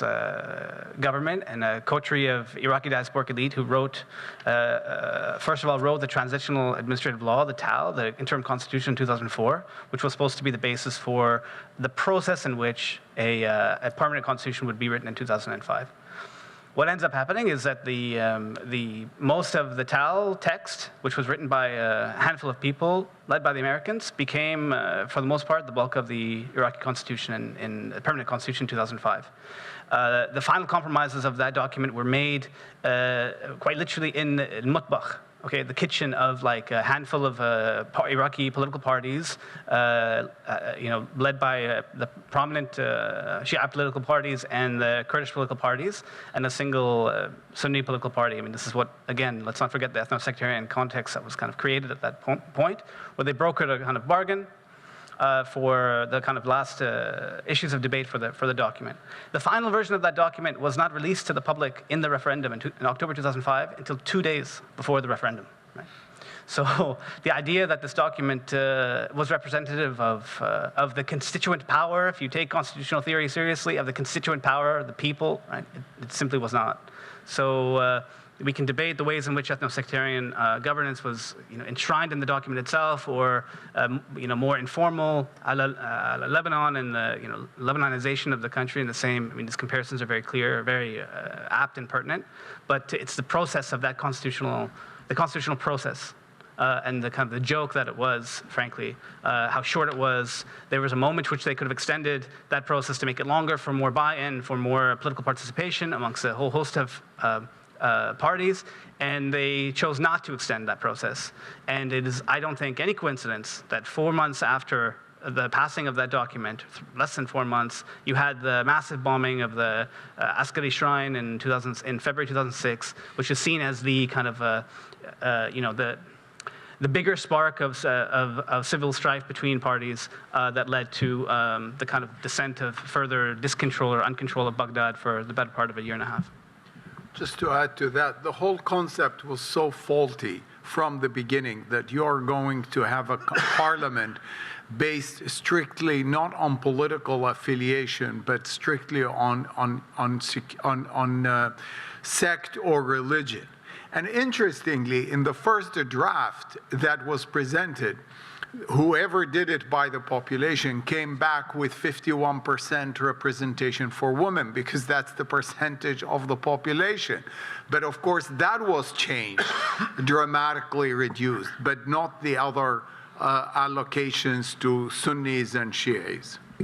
Just to add quickly, Bassam, if those are interested in further understanding that whole process, Zaid Al-Ali has a book on this. Was involved in the process in 2004 and 5. Highly recommend the book. Thank you very much. We have one more question, and then if there's anyone in the audience, I have to stand up because I can't see this side. If there's anyone, this looks really weird. I'm going to sit down. Is there anyone on this side of the room who would like to? Okay, so we have a question from Fida, and then a final question for Rochelle from the online audience. I'm going to ask the first question to Rochelle, and then we will end with Professor Adley's question. So the question to you, Rochelle, and before I ask it, let me just say that in response to the question here, this afternoon when Sinan and I and our colleagues will be screening the film About Baghdad, we all were in Baghdad. Let me just say that while the country was burning and the destruction was all around us, the reporters from the New York Times and Chicago Tribune and other newspapers were meeting with us, trying to ask us for leads of where to go, what to do, and who to speak with. And all they were interested in was the Iraqi constitution and when will it be drafted. All right, so the question to Rochelle, this was supposed to be an ironic comment, yes. The question to Rochelle is, how many scholars were involved in the human terrain system in Iraq? Which kind of scholars, political science, anthropology, etc., found it useful for their academic career? And after you respond, Fida, we'll go to your final question, because we do need to conclude so that Coco doesn't hurt me. Yes, and thank you, Coco, who opened us from the back for making all of this possible. And I also, just as a note, love that there's flowers here, because if you ever go to a big event in Iraq, it's always surrounded by flowers. And so it's a very nice touch that it feels like we're kind of in solidarity with our Iraqi, with the Iraqis that we are talking about.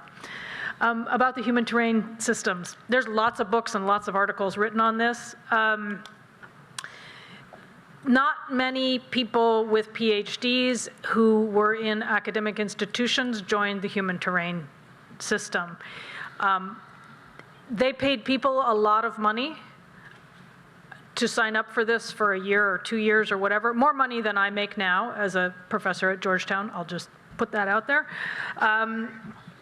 That's not saying something about Georgetown. That's saying something about how much the human terrain systems was willing to pay people, or maybe it's saying something about both. In any case, I think it appealed to a lot of people. I don't think it spawned many people's careers, certainly not in academia, and it certainly didn't push them in other places. It was widely derided by the military. The system was widely derided by people. I think the picture that I had up showed someone from the human terrain team that you couldn't actually know they were from the human terrain team because they were wearing a military uniform. And so it became much more deeply embedded in the military than I think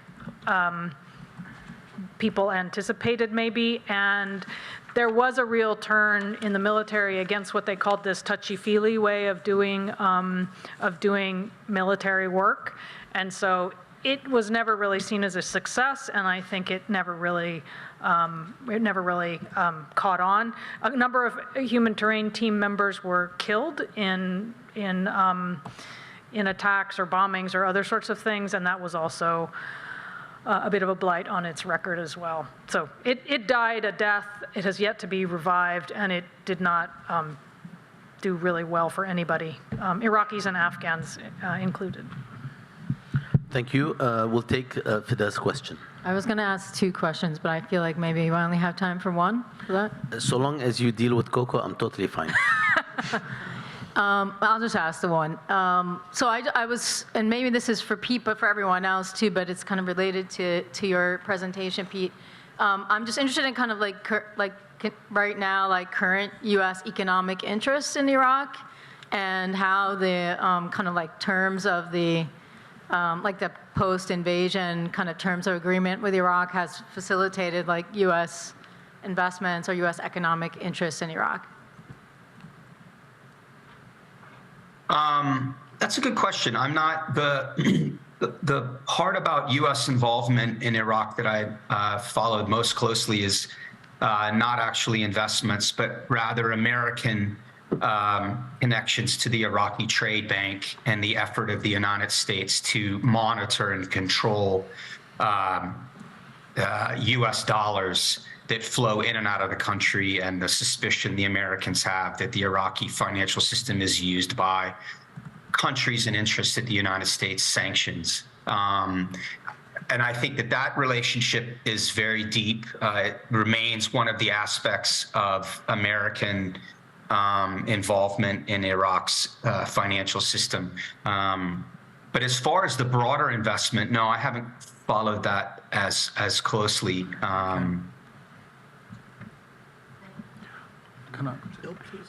The economic winner of the war is not the U.S. in 20 years later, it's China. And then, as I mentioned, politically Iran, but definitely China. If you look at the size of the contracts, especially in oil, which is the main commodity, it's the Chinese and not the Americans.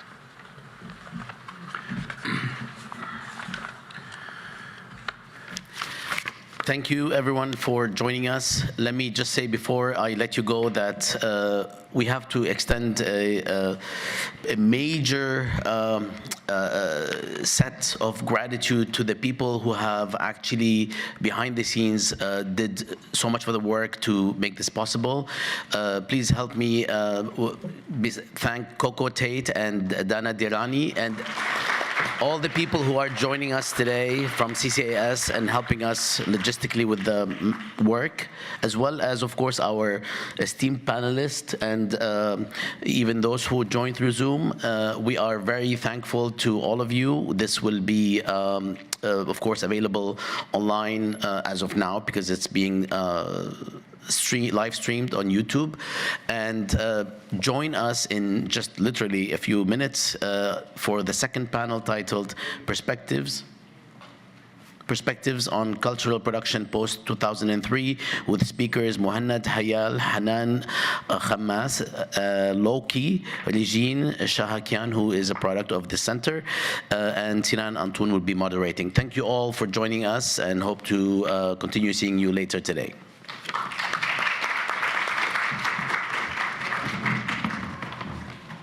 Thank you بالصبر. كيف حسيت يعني كلهم على الزوم انا هون بالفيديو؟ بس بالبداية. اوكي. Need to go to the bathroom.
All right.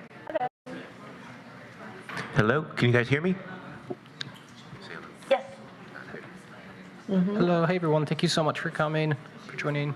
We're going to be starting at 12 p.m. sharp. I will see if I can get Sinan to come up here and say a few words to you just before we start, so we're all clear on the run of show. But yeah, thank you again. We'll be back in a second. Thank you. Okay, so you can hear us and you can see the room, right? Everything looks good and sounds good over there? Yeah. Okay, great, thank you. Hello, hey everyone. Thank you so much for coming, for joining.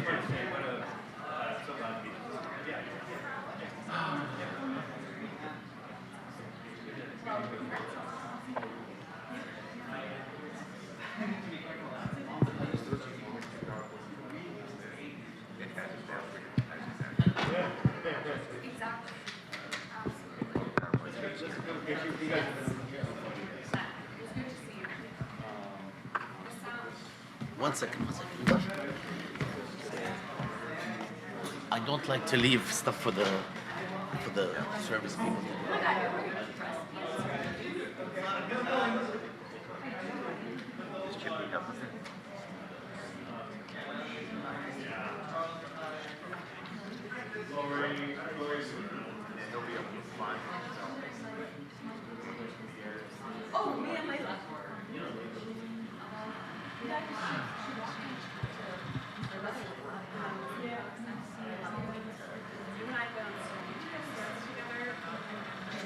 What? Well, you know what? Yeah. No, you always have to go to work. You don't get paid and then just give you the end. Yeah. Yeah.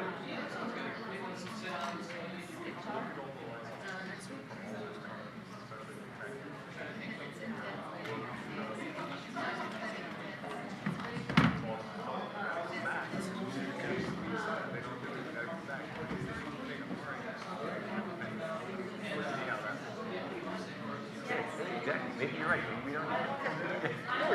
It's happening. You're only It's up to him, wherever you want. You can, yeah, do it from over there. That's where they can see it. He managed it well as the big one. It's happening.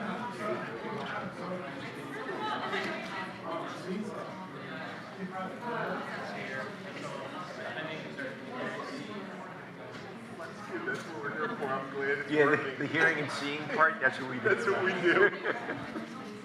Even in challenging situations. Hey, go kind of the podium. So But I don't see them. Do they see me? Oh. There you go.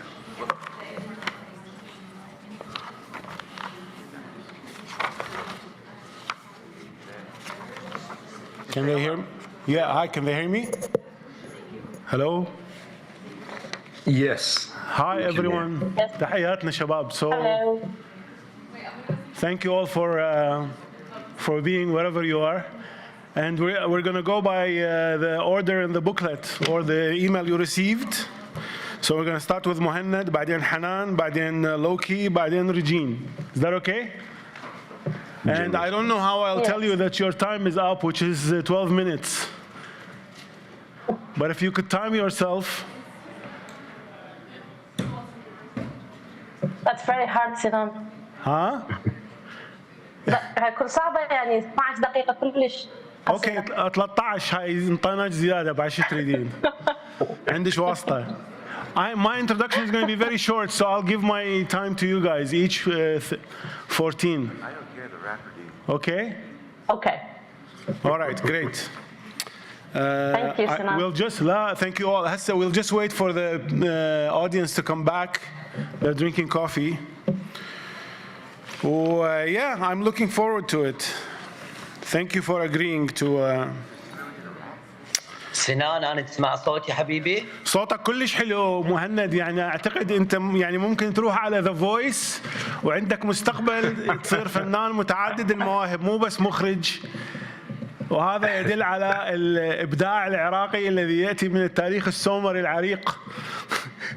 أنا شارب قهوة هواية فبسوري. سنان بتشوف وضعي حاليا أنا يجوز راح تنافس لوكي by the way, so do watch out. لا بالعكس لا بالعكس. Muhannad is gonna come to England and ruin your job. لا لا. And is everyone is fine with the introductions and you don't have a booklet? Did they send you a PDF of the booklet or no? We saw the whole thing online. Okay, so the bios that you sent them are what I'm going to read. This is what? Okay. Oh, why can't I use that? No, I'm just kidding. Okay, so maybe يعني for the 4 more minutes, okay? So if you need to get a glass of water or something.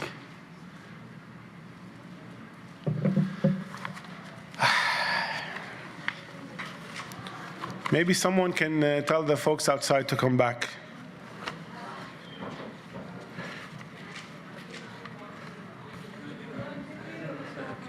We in good shape? Yeah, please. And you're a professorial authoritarian.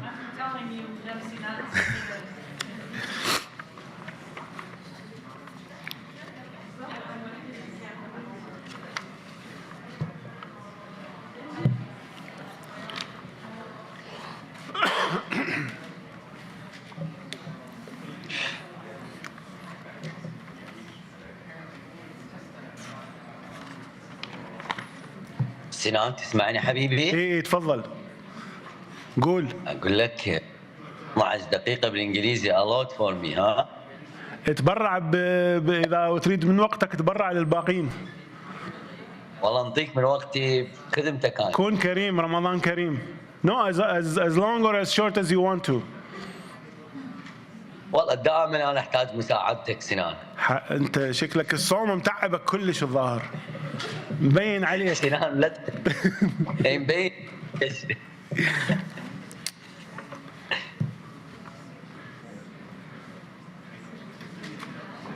ويا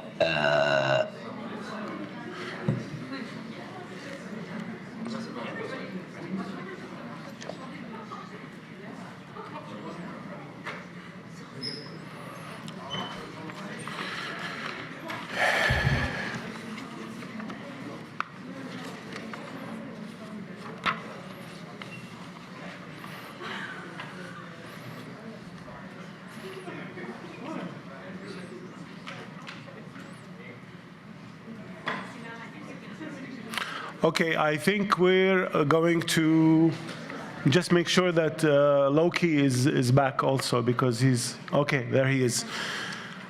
Okay, I think we're ready to start our second panel. which is entitled Perspectives on Cultural Production Post-2003. I'm really delighted and honored to moderate this panel. My introduction is going to be very short to give time for these four wonderful folks who have agreed to be on this panel to talk about. All four of them are Iraqis who are makers of culture or scholars of culture who will talk about their perspectives on the aspects of post-2003 cultural production in relation to Iraq and what has happened in Iraq. Our first speaker is Muhannad Hayal, who is joining us from Cairo.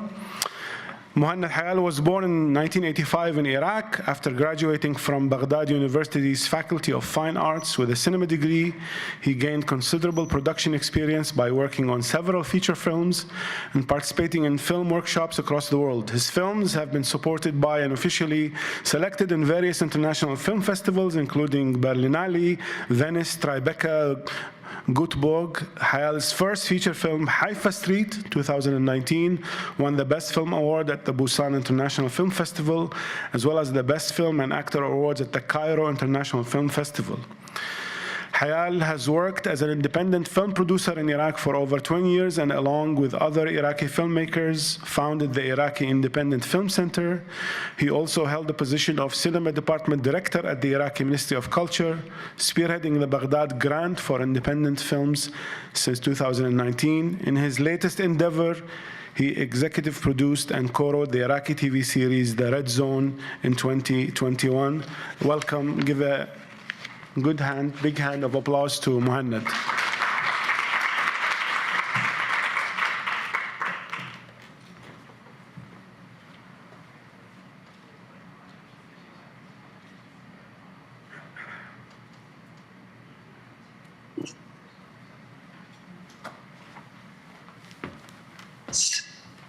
Did you hear me, Sinan? Yes, تفضل مهند. The floor is yours. احكي. Yeah, okay. Thank you for everyone. Hi to everyone. I'm talking to you now in my editing room. I'm making another mini-series for what happened in Iraq after 2003. Thank you for thank you for this invitation.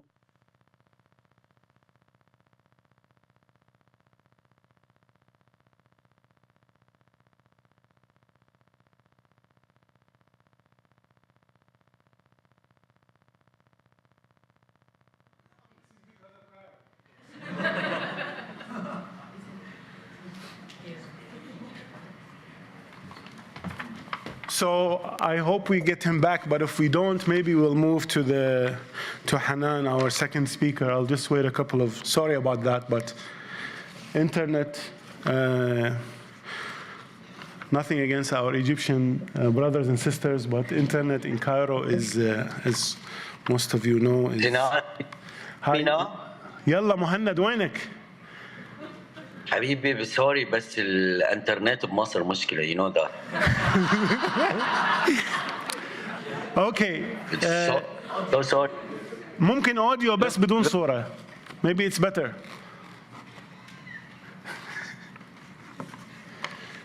Sinan, I think there is a block of or something. Okay, well, because I don't. We'll go to Hanan and then maybe we'll come to you at the end, okay? Okay, go ahead. All right, so Hanan Jassim Khammas received her PhD in literary theory and comparative literature from University Autónoma de Barcelona. I'm a Real Madrid fan, so I have problems pronouncing Barcelona. Her doctoral thesis, entitled The Body Sign, Contemporary Iraqi Fiction and the War on Terror, examines the semiotic and conceptual influences that the war on terrorism had on the representation of corporeality, sexuality, and gender in the narratives of Iraqi and American authors since the US-led invasion of Iraq. Her research interests involve body and violence studies within the context of military subjugation and cultural colonialism. She's an adjunct lecturer of literary theory and comparative literature at UAB, where she also coordinates the master's degree in contemporary Arabic studies, a member of the research product Genders, Languages in Contemporary Arabness, and a former member of the editorial council of Revista Banipal, Spanish edition of Banipal magazine. Please welcome Hanan. Thank you very much, Sinan, for this wonderful introduction, and thank you, Georgetown, for the invitation. As we say in Arabic, Assalamu alaikum, peace upon you, to all the organizers, assistants, and participants. I'm deeply grateful and flattered to be asked to speak about perspectives on Iraq's cultural production for 2003 on such an important and commemorative occasion, and to be with such a group of creative personalities, which I very much admire. Now, I don't think I can fit everything I want to say in 12 minutes, so my intervention is going to consist of general remarks and leaving details for the discussion. These remarks are sectioned in 3 parts. The first entails my statement regarding the perspectives on cultural production, and in the second and third parts, I'm going to justify my statement in terms of what's there, what I can see in Iraq's cultural production, and then of course, we are focusing mainly on literature. I'm a literary scholar, and literature is what I can speak about. Then in the last section, I will make some theoretical reflections.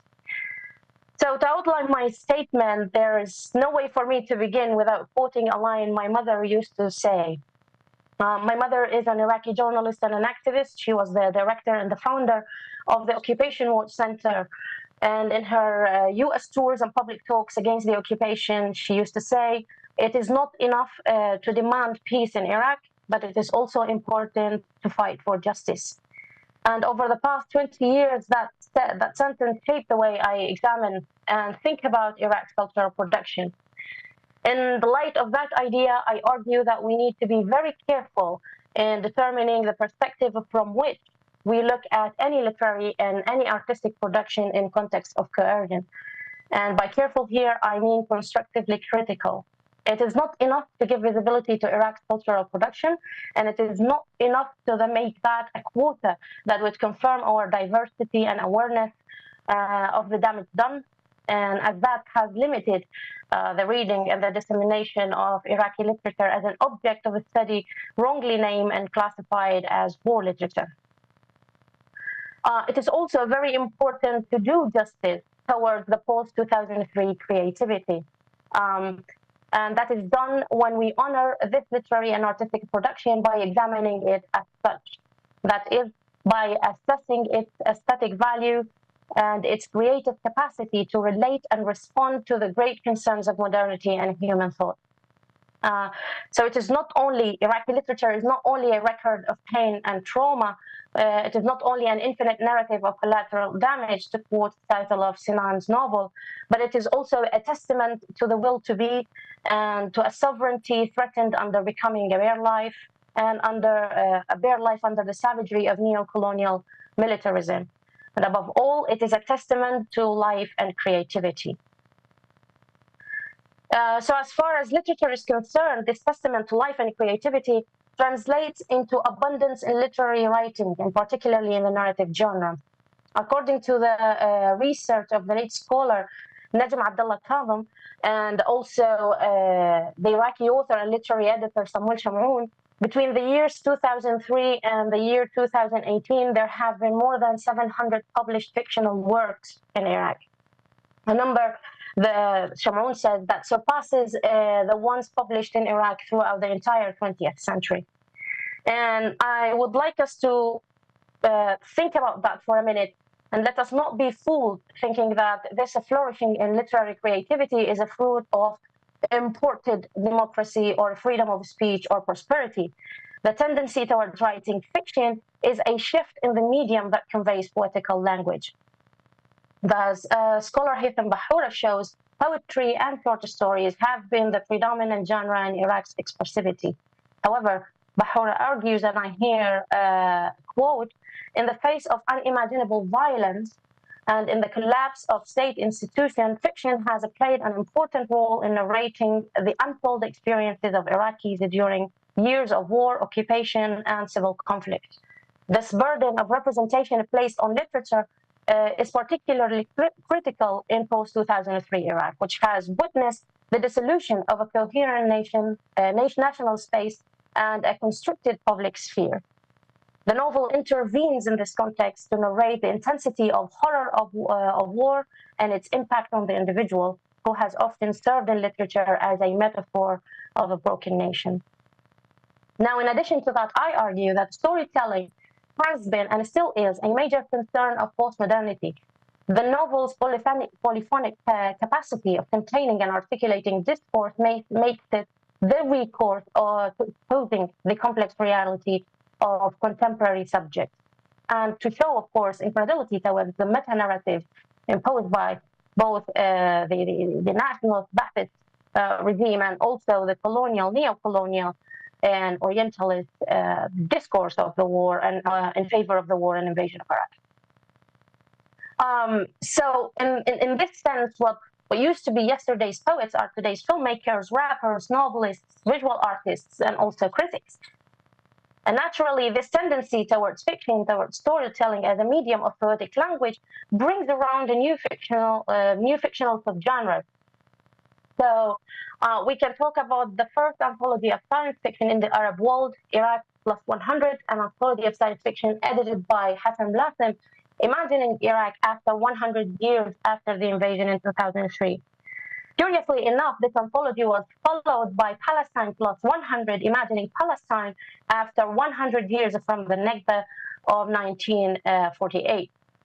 Which shows that, at least for the editors and the publisher of these anthologies, the impact of the invasion of Iraq is comparable to that of the Nakba.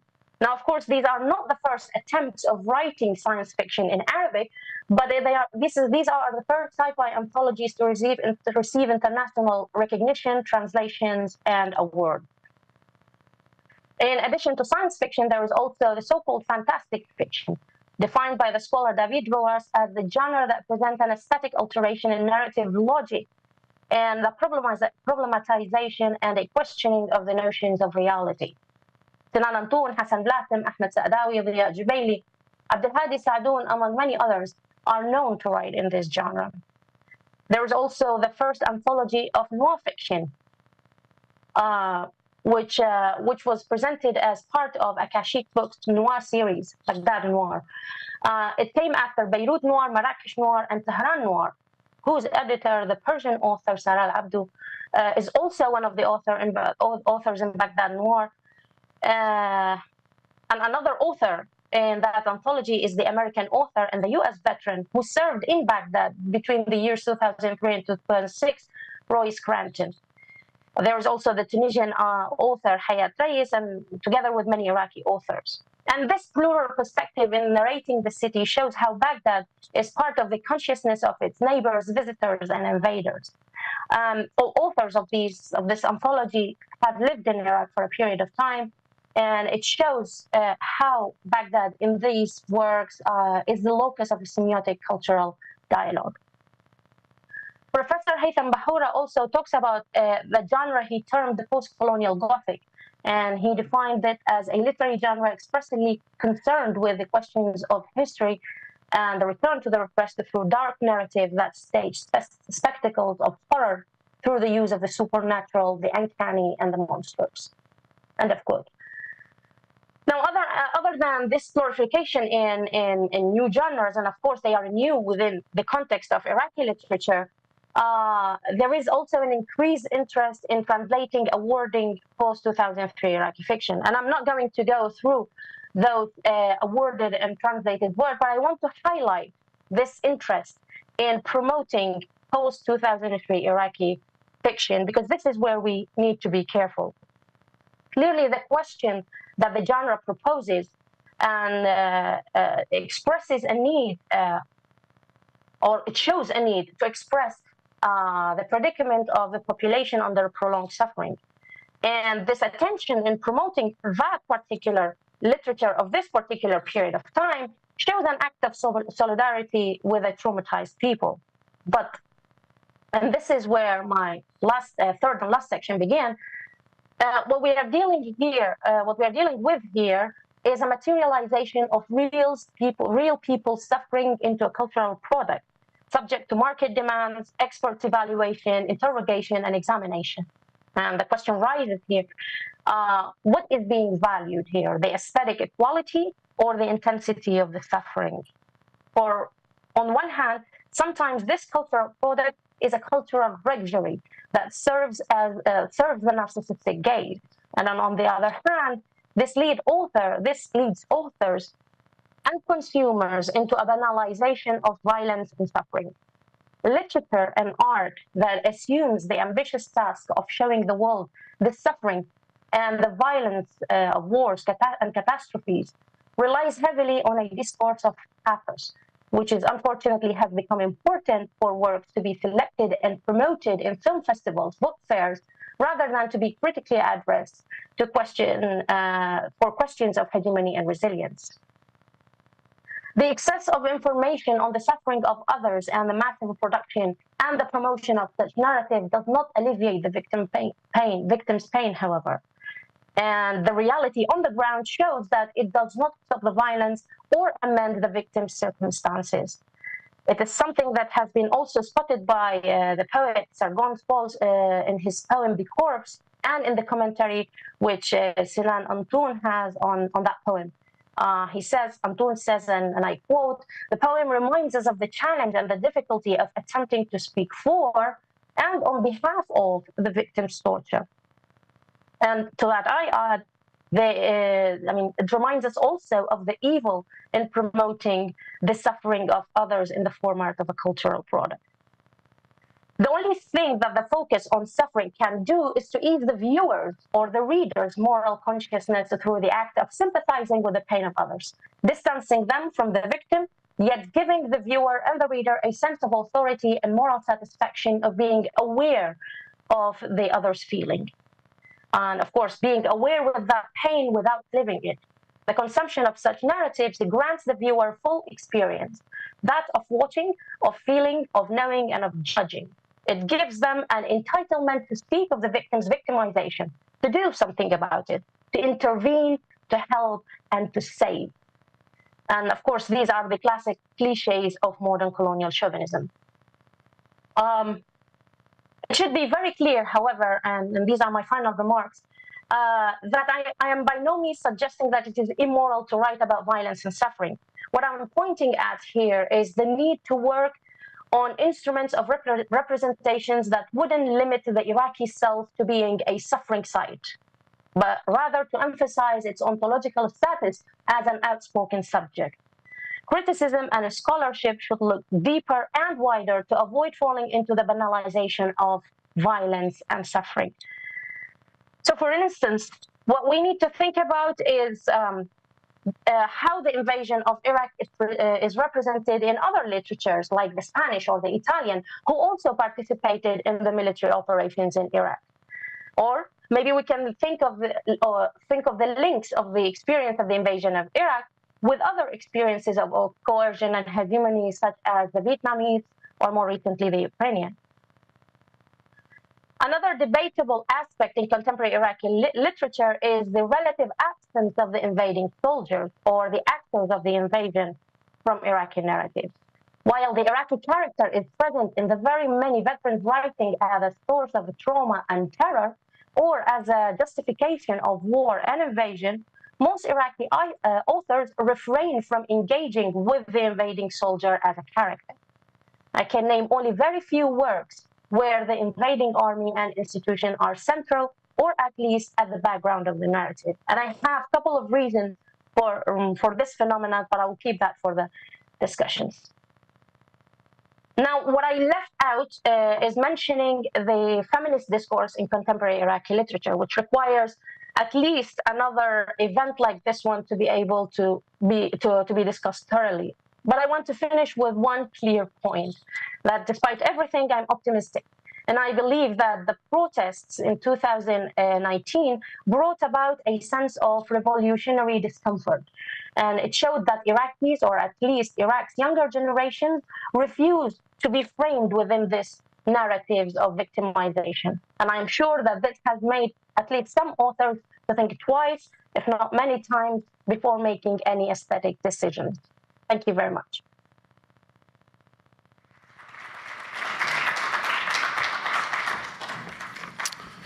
Thank you very much, Hanan. Our next speaker is Loki.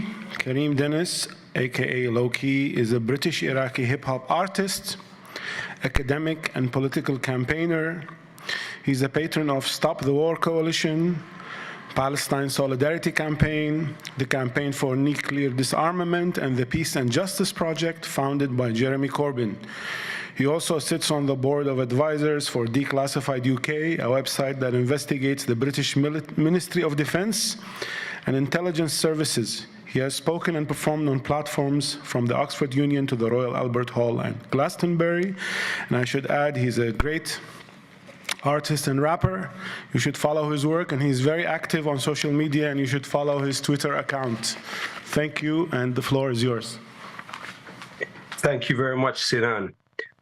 What I would like to start with is the wider push of what I'm going to say is going to critically analyze the way the United States attempted to establish an infrastructure in Iraq, which was about the psychological and even cultural manipulation and engineering of the society for particular aims. When we look at the British documents from the revolution in 1920, we see the panic that British civil servants were in about the work of Muhammad Mehdi al-Basir, the blind poet in Iraq, condemning the British occupation. You look at reports of Muhammad Bahr al-Ulum and his work as the people's poet, and the worry that that caused in British administrators. Of course, the work of someone like Aziz Ali and dealing with the technological advancements and the way that that could be integrated into a fight against colonialism. In his piece, The Radio, where he says, as long as the radio is able to expose secrets and damage colonialism, then long live the radio. Of course, Muhammad Mehdi al-Jawahiri, when we look at his poem for his brother Ja'far, after he was killed in the uprising against the Portsmouth Treaty that the Iraqi government signed with the British, in which 400 protesters were killed, and among them, one of them was his brother. He really lays out, I would say, a skeletal structure of what we're going to look at of what the United States tried to apply to Iraq in terms of perception management. He says, "You went out and composed thousands of articles. The state destroyed our homes and suppressed our writers, and the rotten Thamesians who grip hold of the soul of this nation are treated as dear lovers and close relatives. For these tyrants bestow their bliss upon the white man while leaving the poor brown one confined in the stable. For I am their death, bringing their houses down upon them and inciting even the doorman and the baby to curse their names." And really, this is a description of the power of culture in particular moments full of tension between occupier and occupied. And there's another side to the cultural impact of 2003. Amin Cesar lays it out with his concept of the colonial boomerang effect, which is whereby you saw organizations, for example, that were set up to manage the war on terror, like Palantir, a data organization that essentially now has come back to have contracts in places like Britain, managing data of the health service. Even Khaki International, this was a company implicated in torture at Abu Ghraib, went on to deliver the census for Scotland.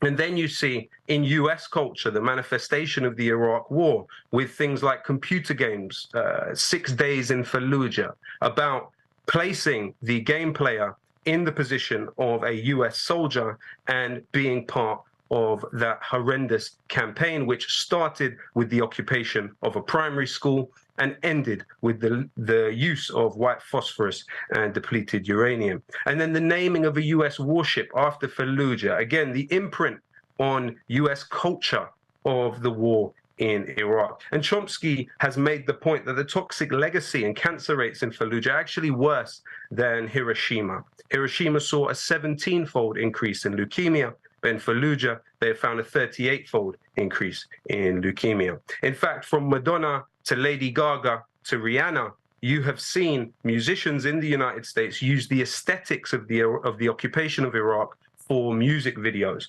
And there's even a more interesting, I would argue, messy and complex solidarity expressed by residents of Myatt's Field Council Estate in Brixton, who renamed their community Baghdad as a kind of way to articulate the type of targeting by state violence they felt themselves to be. And then you have the area of Chicago, where young men there are actually 3 times more likely to be shot dead than US occupying soldiers in Iraq, nicknaming their area Chiraq after Iraq. All of these are interesting cultural formations. But the lens through which culture is absorbed today is very different from a Jawahiri's time, for sure. You have 98% of the Iraqi population owning television, 88% of them owning radio. In terms of internet users, 70% of the internet users are between the age of 15 and 34, with 40% of them overall being under 24. Now, 87% of the people in the country absorb their information by watching daily news. Only 47% of them absorb their information by listening to the radio, and 28% only are able to understand the world through reading newspapers. Now, what the United States did at the beginning of the occupation was broadcast onto Iraqi TV from Commando Solo, which was a fleet of converted transport planes that were broadcasting these radio shows and TV shows. This was under the watch of General Tommy R. Franks, the head of the US Central Command. And this led to the foundation of the Iraqi media network. Now, this was a great outsourcing, no-bid contract delivered to the company Science Applications International. And what you saw was the forming of several key ways of communicating information in Iraqi society. Of course, this company, Science Applications International Corporation, at one point had the board member Robert Gates, who was an ex-CIA director. And of course, the contract came directly from the Defense Department. We also know that the company had a joint venture with Bechtel, a construction company that also gained massively from post-occupation no-bid contracts. And when you look at one of the channels established in Iraqiyya, you're talking about 41% of Iraqis considering it to be an important news source and 72% watching it weekly. Another one, Al Sabah newspaper, was established by this arrangement. And while this was being carried out, it was under the control of the Special Operations and Low Intensity Conflicts Unit, which is a Defense Department division which handles psychological operations.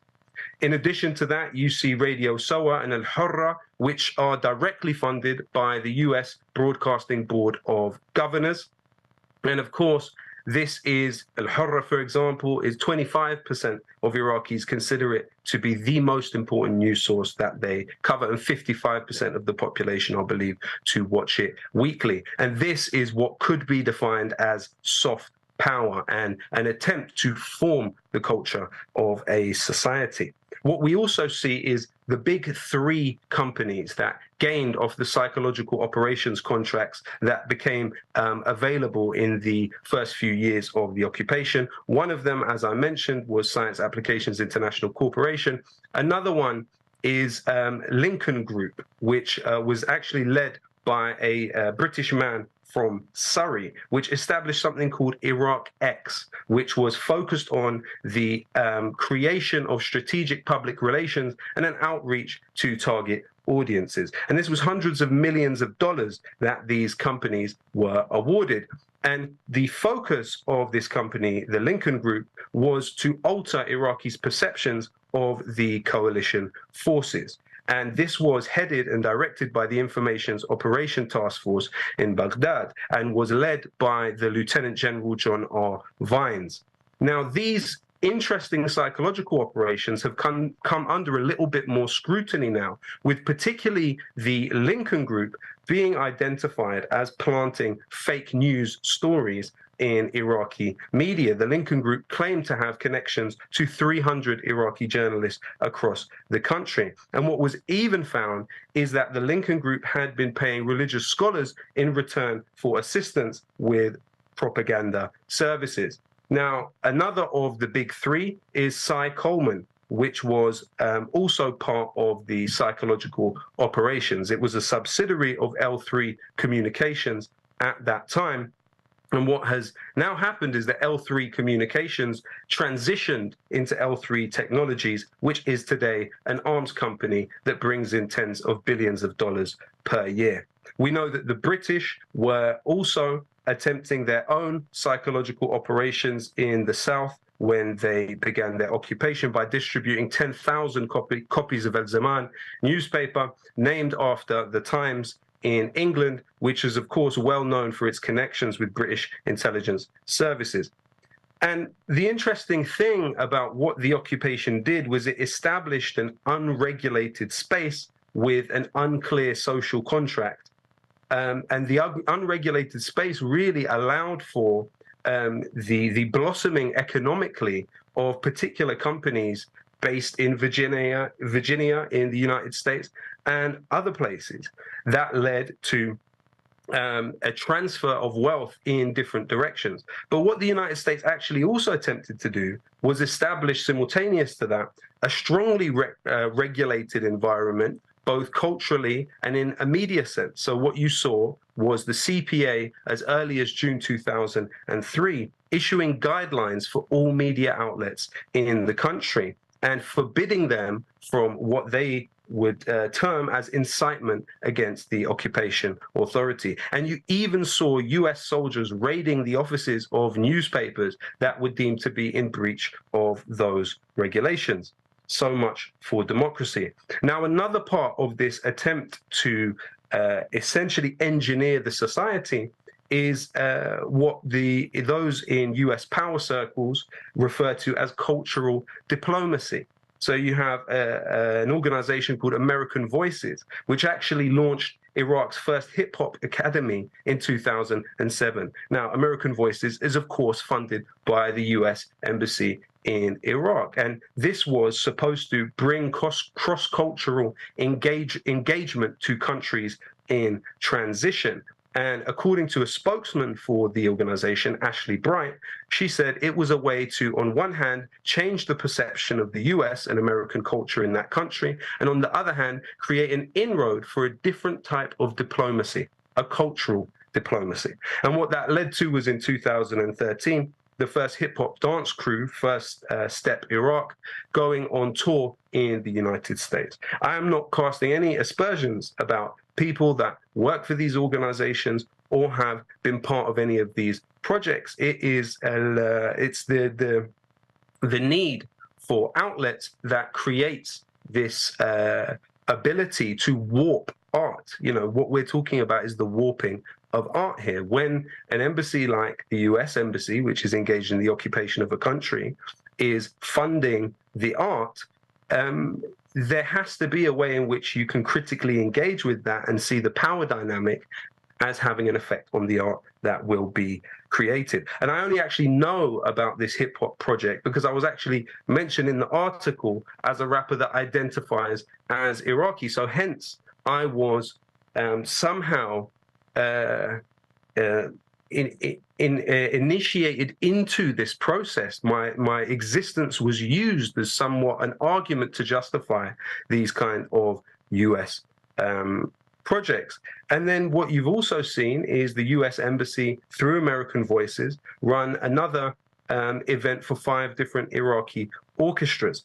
And again, this was engaging with 300 of the country's aspiring performers and was promoted as a cross-cultural educational experience, which was completely positive. Now, the question has to be asked in all of this is these are merely skimming the surface of the type of cultural projects that have been established since the occupation.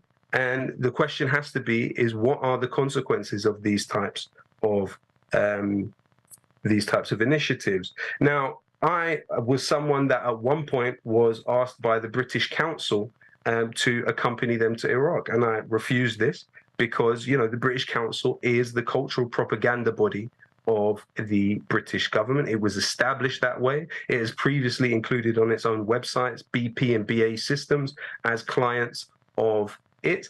Another interesting example of what we are talking about with this this cultural engineering was I put out a song in 2019 in solidarity with the protesters who were facing serious repression. Now, following the release of that song, I was approached by an individual that worked for an Iraqi NGO who told me that they were working with the British Ministry of Defense. And they thought that because of my work, I would be a good person to help them implement a program online, an initiative online that would aim at targeting Iraqi political figures based in Britain and actually stripping them of their British citizenship.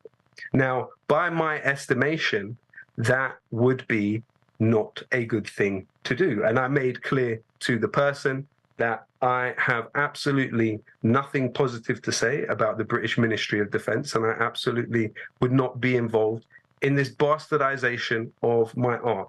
And it has taken place, unfortunately, on an industrial scale throughout these imperial endeavors. I feel one major push of the media in this country has been to re-portray imperialism as noble-intentioned incompetence.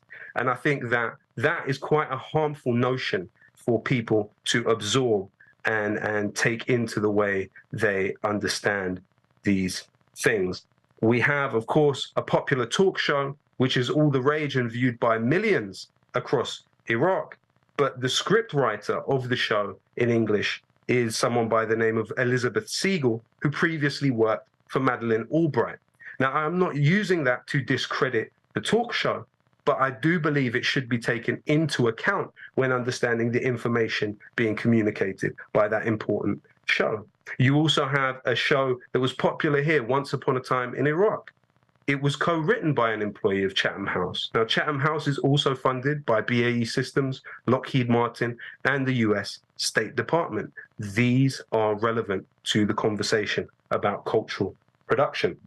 So I guess in my parting message to Georgetown, which itself is an integral part of the US war machine, particularly through departments like the Walsh School of Foreign Service, which was at one time funded by the CIA, that despite the best ever efforts of the United States to shape Iraqi cultural production, understanding it as a key part of the battle for hegemony, it's not a story of flawless, interrupted power, and people continue to assert their independence and resist.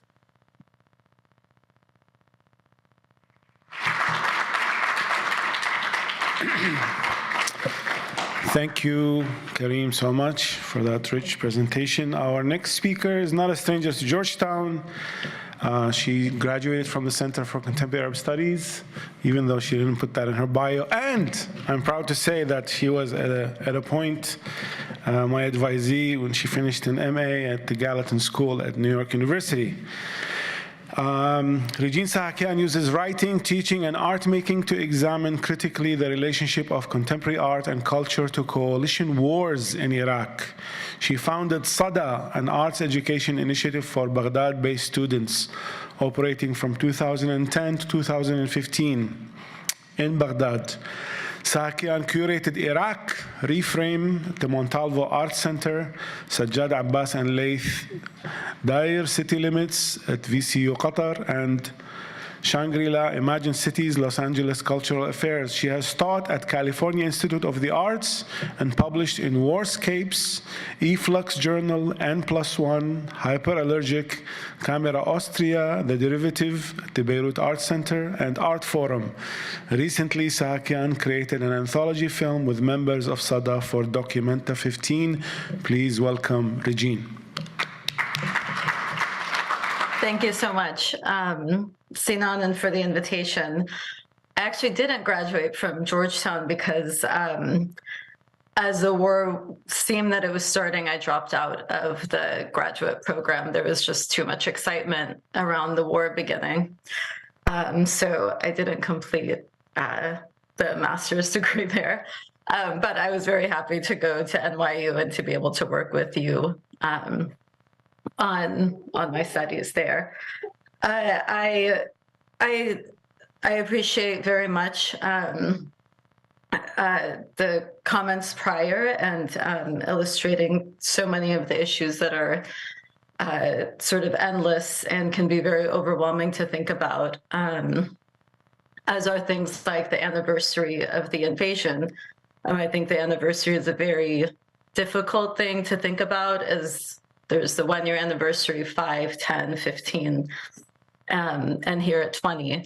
And so I want to sort of start at 2003 initially, and the aftermath of that war, and how I have learned the things that I have learned, which I continue to learn from so many of the artists who were very young when the invasion began, artists that I've worked with in depth, and whose work continues to shed so much light on what has taken place, and also has enabled a kind of space to look at and examine what has taken place through their own experiences, and putting together of all of these different conditions and contexts that they have been having to face and having to work through.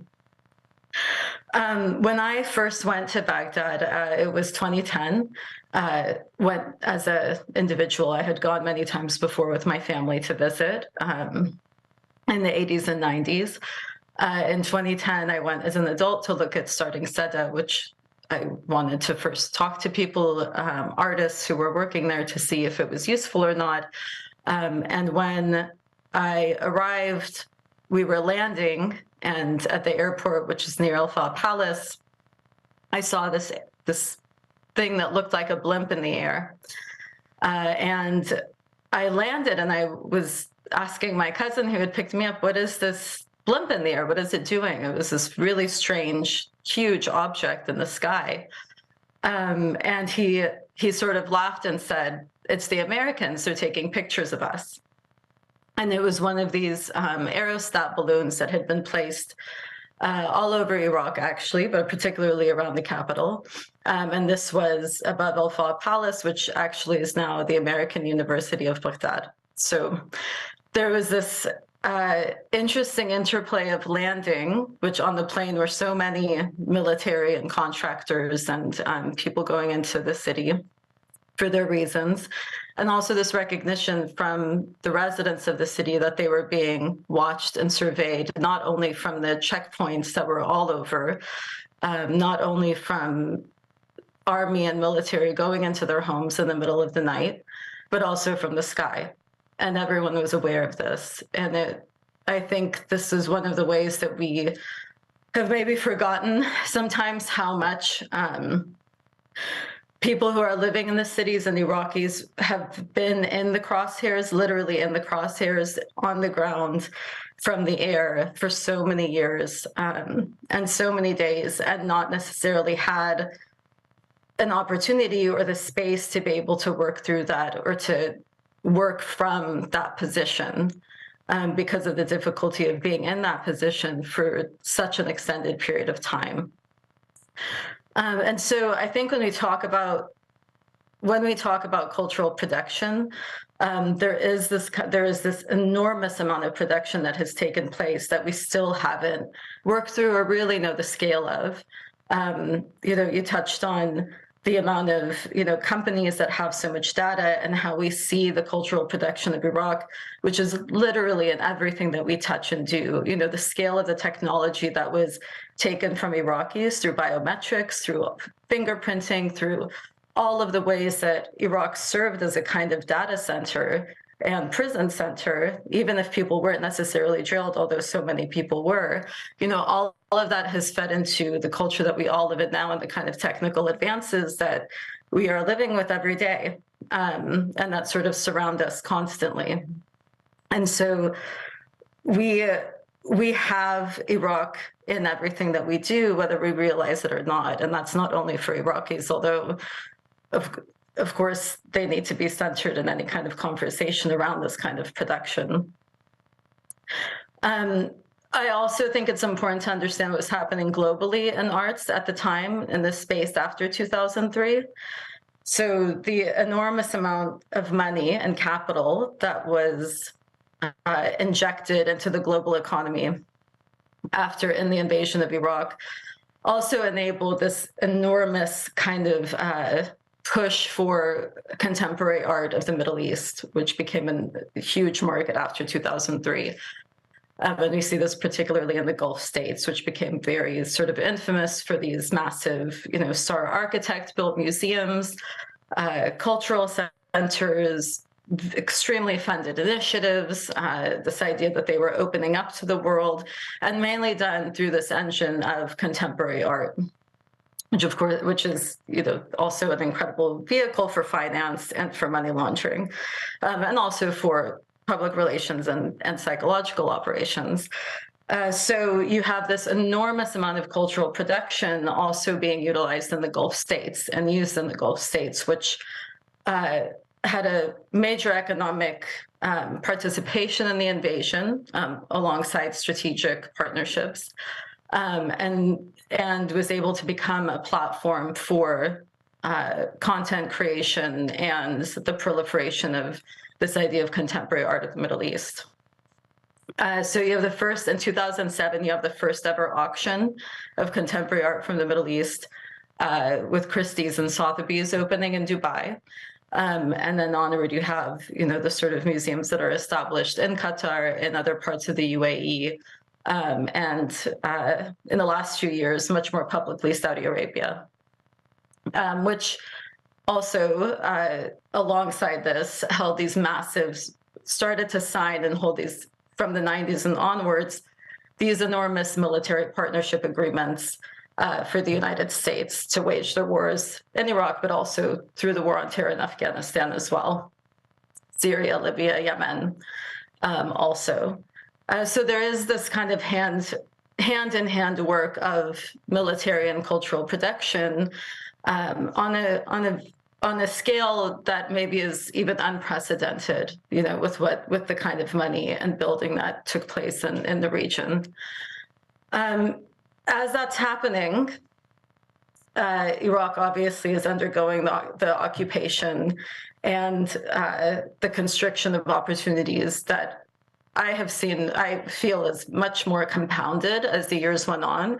And so as someone who works in the art sphere, I was constantly being asked questions about, where are the Iraqi artists? Why aren't we seeing Iraqi artists? Where are they? Why aren't they represented? What are they working on? And all of this really shed light on the fact that no one understood what was happening in the country. There remains this serious lack of understanding of what it takes to produce artwork, what artists were facing in the country, and the kind of isolation that people who were living there were beset with. So, for those who are sort of outside the contemporary art field, there's an enormous amount that's required to make a living as an artist. Isolation is probably one of the biggest hindrances to being able to make a life as an artist, because you are not able to be mobile with an Iraqi passport. You are not necessarily able to travel to exhibitions for people to come and see your work, to be able to circulate, or to access, mentors, people to critique your work, a kind of practice, a serious program to be involved in, and, one of the most basic things, funding and patrons. Obviously, there are many problems with all of that, but if we're talking on a very basic scale of how to make a life as an artist, there are a lot of resources that go into this and a lot of infrastructure that's necessary. And Iraq did have those infrastructures previously. So, the art school at the University of Baghdad, the Institute of Arts, These are free. That is something that's really important to understand, I think, about Iraq in particular, because it means that it is not only the wealthy who have access to art and art school and art making. And the tradition of art making and literature and music and just the incredibly rich cultural life that you see in any city in Iraq or area of Iraq is very much threaded, I think, in the kind of arts education, maybe not a formal arts education, but in all of the informal ways that are, I would argue equally as rich. So while the art schools are full, the impact of the 90s sanctions and the invasion had a very weakened the capacity of the art schools to an enormous degree. So one of the libraries was firebombed. Many theses were lost in that.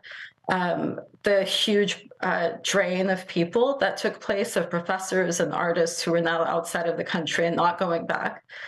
And the fact that all of these artists were also living in a space where exhibitions weren't taking place anymore. So out of 90 galleries that used to operate, there were 2 that were remaining.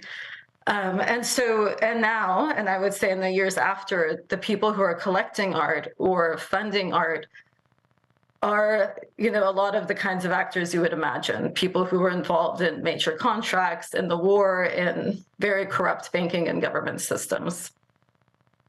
So there's not a lot of space for artists to be able to create and make and show work.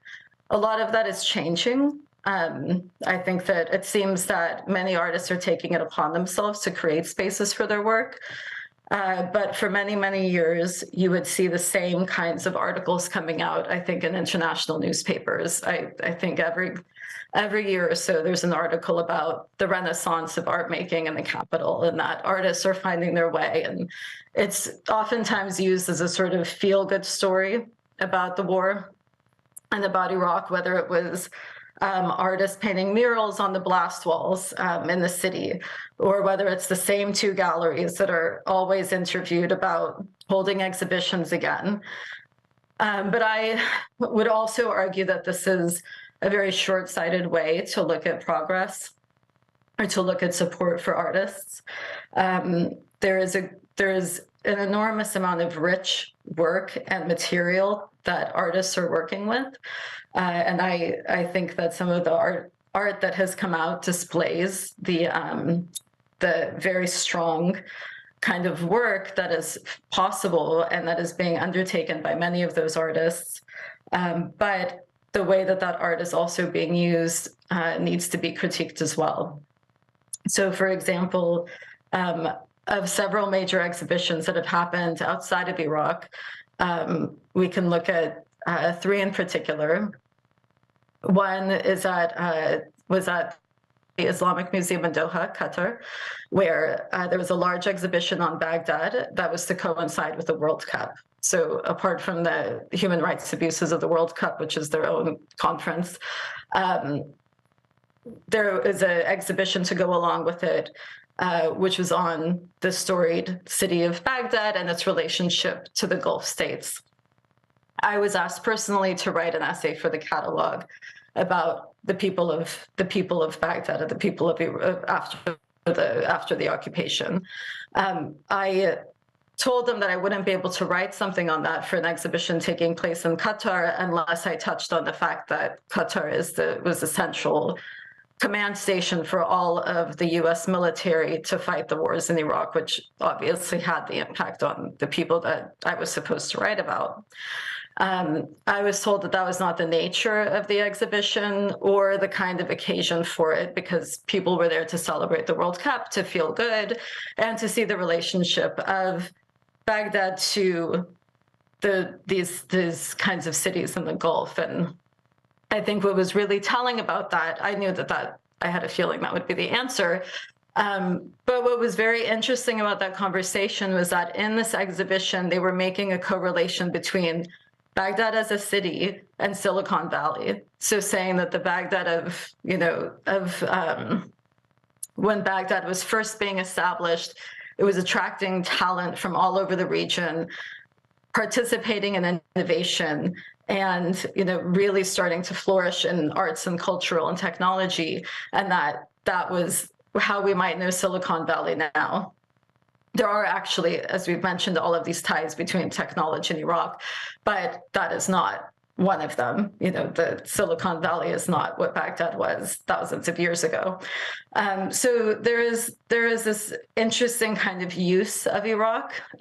We also saw a kind of instrumentalization of Iraq at MoMA PS1 and their exhibition, which was Theater of Operations, the Iraq Wars. And it was from 1991 to 2011 was their time period.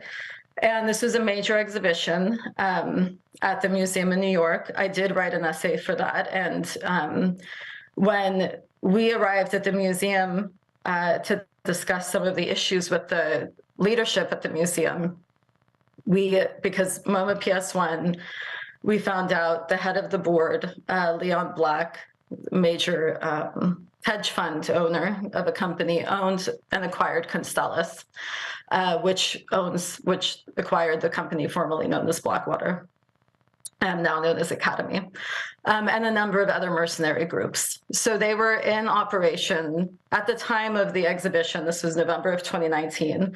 They were in operation in Baghdad and actively recruiting from all over the world for for soldiers, particularly former military, to do work in Iraq and elsewhere. It's an international group.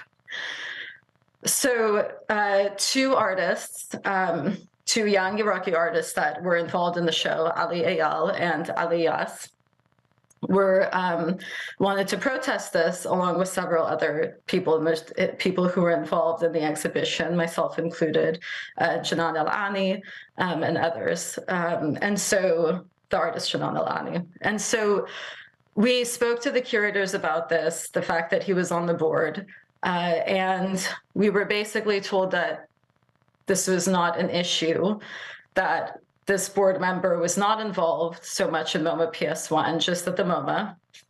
And it became very clear that they are, of course, MoMA and MoMA PS1 are very entrenched. They're one organization. They share the same website. And his son is on the board of PS1, Leon Black's son. Anyhow, this show, which was, again, a major show on the last day of its closing, Ali Yas, an artist who left Iraq as a refugee and is currently based in Berlin, organized a protest with members of the New School in New York from Berlin, where he was based.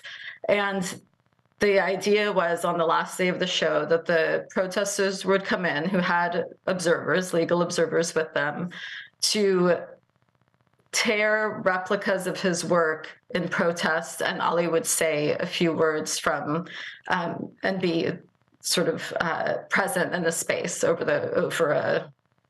digitally. On that morning, his work was removed by the museum because they understood that there would be a protest at the museum. And when the protesters came in, the NYPD was called to the museum.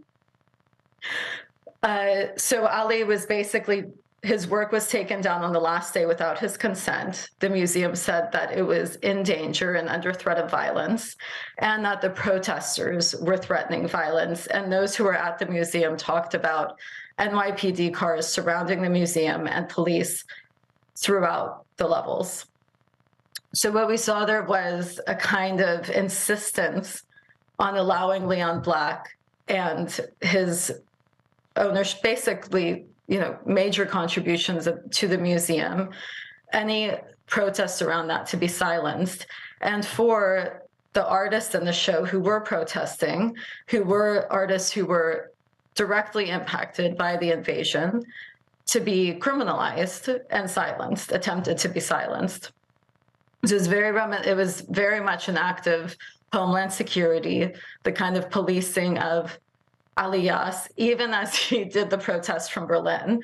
So you can see the kind of sort of authority that was used to bring in and try to crush any kind of protest around the exhibition. Leon Black did eventually step down, but he was forced to step down because it became public that he had a connection to Jeffrey Epstein. So the problems with Leon Black weren't that he was in charge, or it wasn't that he had ownership of military committing violence in Iraq and elsewhere, but that he had a relationship to, a pedophile. Obviously, both are incredibly wrong, but it was very, it shows something. I think it very much demonstrates the lack of care or seriousness with which violence in Iraq is met with. I would also note that at MoMA, they had a whole exhibition on protests within the museum. So protest is something that they supposedly celebrate, that they encourage, that is very much done. But when it came to Iraq and the young artists there questioning the authority of the museum and of its leadership, there was no tolerance for that.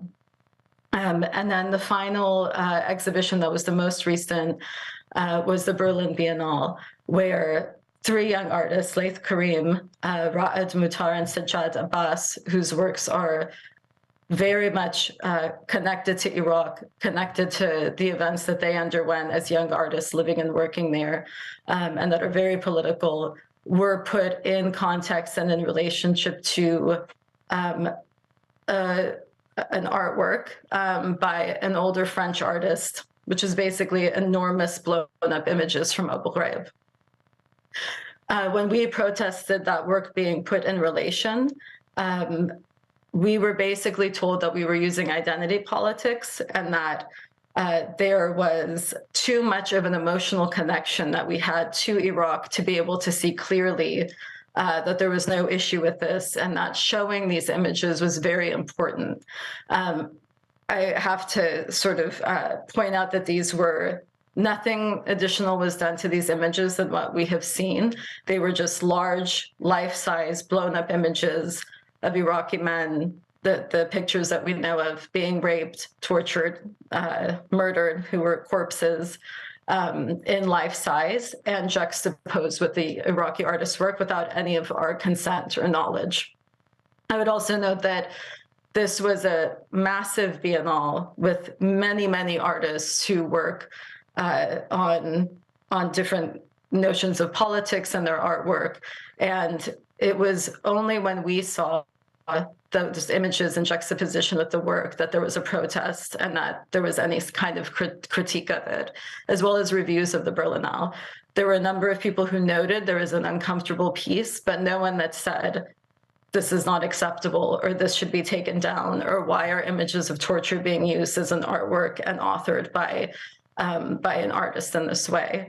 So there still remains I think not just in the United States or even in UK, these main leaders of the coalition, but also internationally, a real lack of recognition of Iraqi agency, the rights of Iraqis, and the sense that there will be protests and there will be organizing around these kinds of issues and how they are and aren't sort of honored or recognized.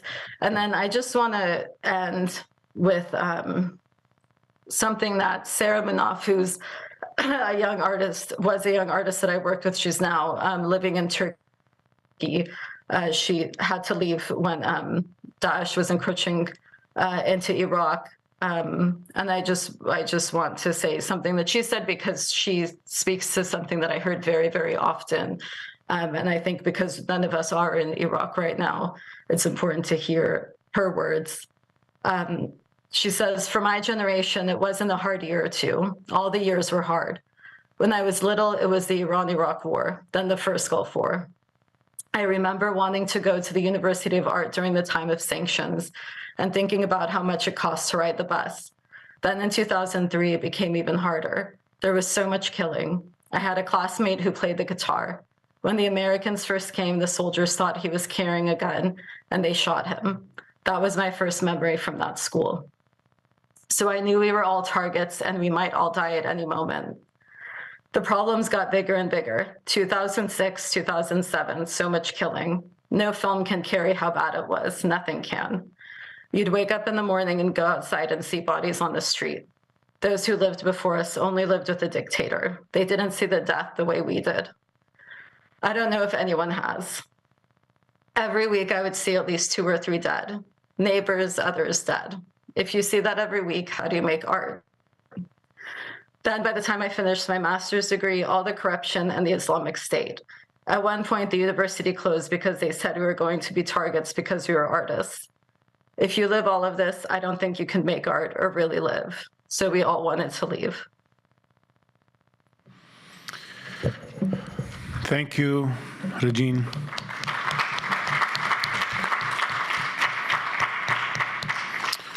Thank you so much, all three of you. I don't think we can, unfortunately, have Muhannad join us, but maybe he'll try to jump in for the Q&A. But the floor is now open for any questions. There is a mic that can be brought, so please raise your hands if you have any questions for the three panelists.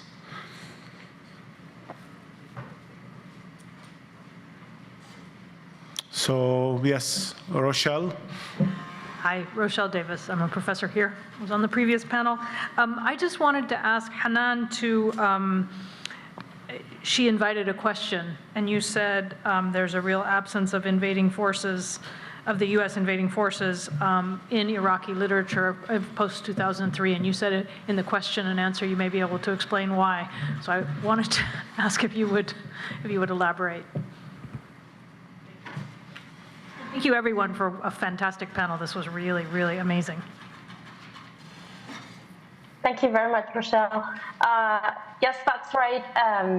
I believe that there are two reasons. One of them, two reasons why the American soldier is missing from contemporary Iraqi writing. The first one, it feels like that contemporary writings is still processing the 30 years of dictatorship, and they're still talking about the horrors that Iraqi people had to go through under the Ba'athist regime. That's the first reason.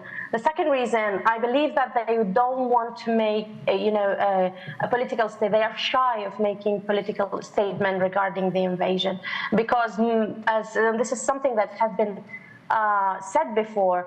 Many authors are writing to be translated, and they are looking for American and Spanish and British readership, and they don't want to offend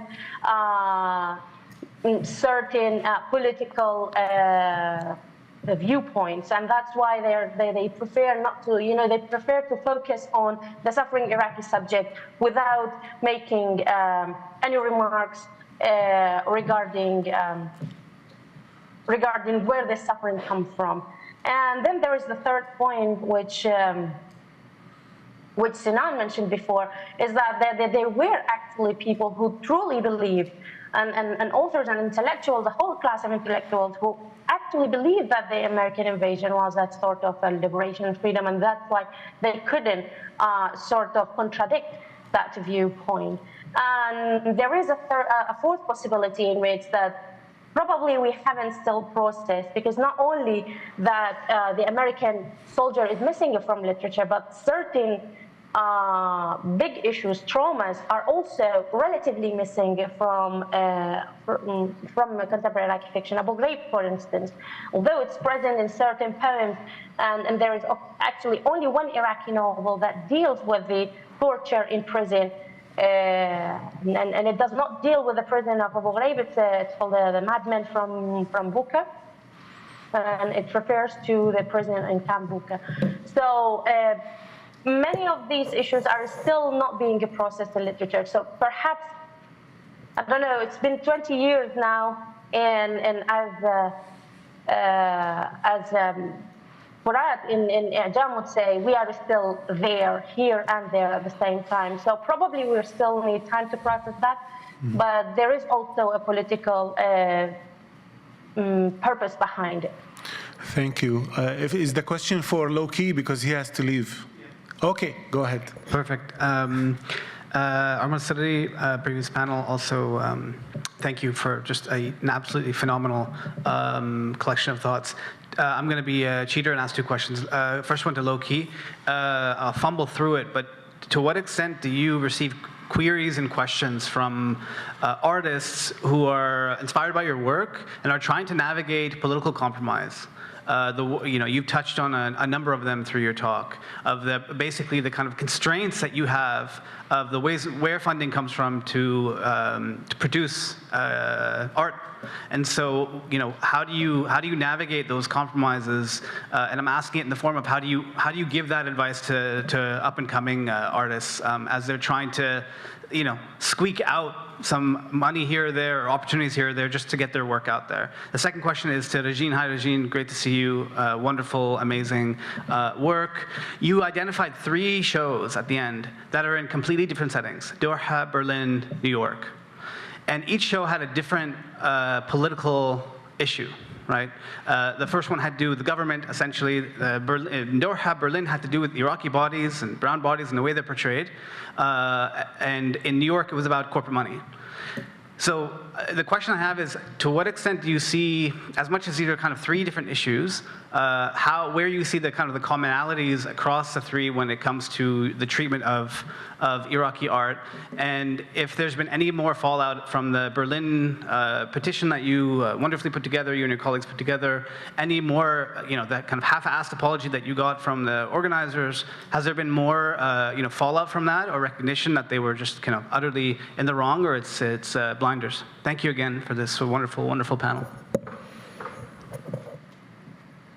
Thank you. I will deal with the question first. Thank you very much, Omar, for your kind words and the very interesting question. I do think it is a balancing act. I've also been fortunate in several important ways. One of them is that I was able to release music at a time where algorithmically the internet was not so ideologically slanted. Amazing. And what I mean by that is 2008 to 2016, you really had the space for things to organically grow. Now, with something called Project Owl, which was implemented by Google in 2017, what you saw was particularly anti-war sources of news and information, and art also, receive a kind of algorithmic discrimination. Supposedly it was to deal with the problem of fake news, but again, while it may tap and indicate right, it often smashes left. And so what that has given us is a situation where if your music is not being made by or owned by any of the big 3, which is Universal, Sony, and Warner Music, all of them have had different kind of interesting relationships with the war machine at different points of history, and in some cases shared ownership between particular organizations.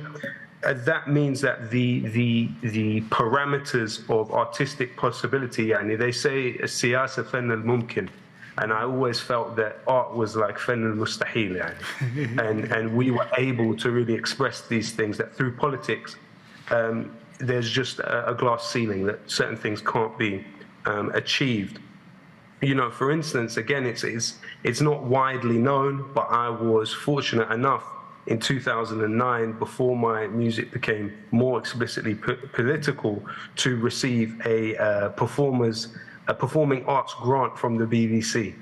Now, of course, that's not something that the BBC admits to now really publicly, or something that would ever be received well in the right-wing news in this country, but it did happen. So some of that earlier music was basically funded by the BBC at that time.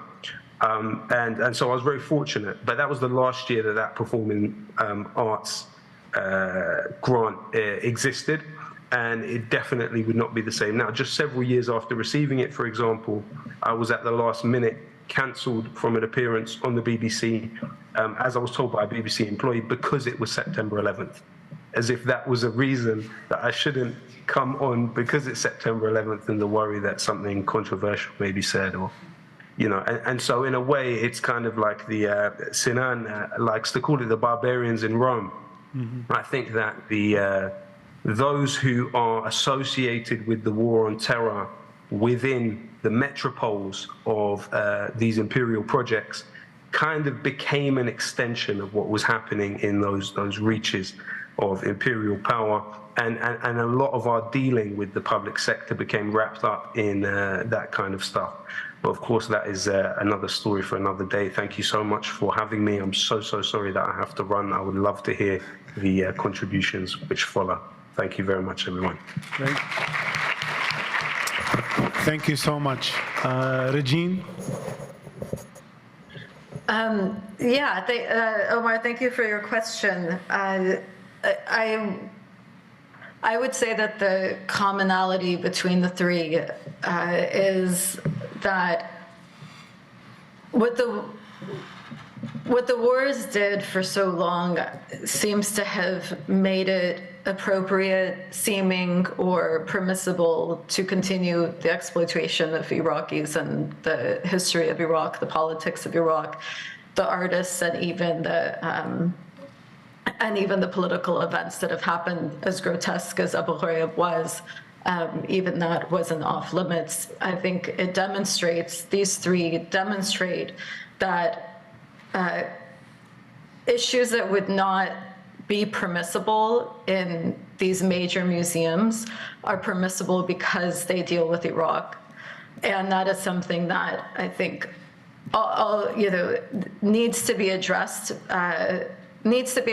Because there is further organizing that's necessary to sort of work through some of that and to sort of fight against it or put pressure when it happens. It was actually very amazing to see how many people signed the letter once it became open. And one thing that came out of it, I think, is that it is not that there are many people who recognize the issues with exploiting Abu Ghraib and the way that it was done through this work and through this project. And there were very interesting interventions, particularly by Black writers and critics who have, for many historically parallel and even more obviously more extensive reasons, understand what it means understand how many issues are involved with consuming bodies this way, consuming a kind of politics this way, and with institutional critique, which is very, very, very important. And I think it's something that Iraqis haven't dealt with so overtly, because for a long time there was a hesitation to involve Iraq in shows as a kind of organizing idea. And when there was a decision to do that, we see the problems that arise within it, because it is still not seen as an accurate kind of history and a historic event that needs to be treated as such. So there is a kind of way of excusing it through curatorial subjectivity and an idea that it's, this is what's permissible by the curators or the artists, and so it sort of can make it okay.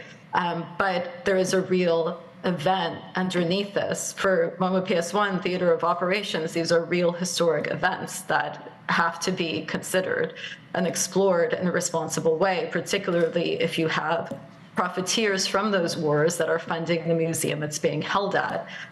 Same with Doha and with the Berlin Biennale. Obviously, Abu Ghraib was a very real event that you then you have to grapple with some of the issues around an artist using those images and then attaching themselves as an author to them. And I should add that none of the living individuals that were present in those Abu Ghraib photographs that were exhibited in Berlin were notified of the fact that they were going to be used this way. That show and work was also shown in Geneva, previously, and in Paris. I didn't realize that until I saw them in Berlin, but I think it is it also demonstrates to us how little this is seen as something that is shared. It's so little this concern is shared by major audiences who are seeing this work, and that we the artists in the show were the ones who then saw it and had to, take some sort of action around it. But I think the hope is that the more that we become aware of this, and that others will also begin to recognize that this is not material or fodder for individual artist authorship. Without permission of the victims, or for those people who were victims of torture, victims of sexual assault, or the families who are dealing with the murders of their loved ones. Thank you, Regina. Any other questions from the audience? Is there one? Or if not, I was going to ask Hanan if she could elaborate on what, in your research you talk about the banality of evil and violence, and maybe in connection with that, since this is kind of the theme of all three presentations, in a way, the political economy of basically cultural or extraction of cultural texts from Iraq and Iraqis. So what types of narratives and what types of Iraqs are privileged for global consumption in the global north, and what types, and how do some writers internalize and unconsciously reproduce certain narratives that they think are more translatable and publishable? What types of Iraqs are they reproducing? A friend of mine invented a term of the wound literature, and it's the literature that speaks of this crisis that a nation goes through.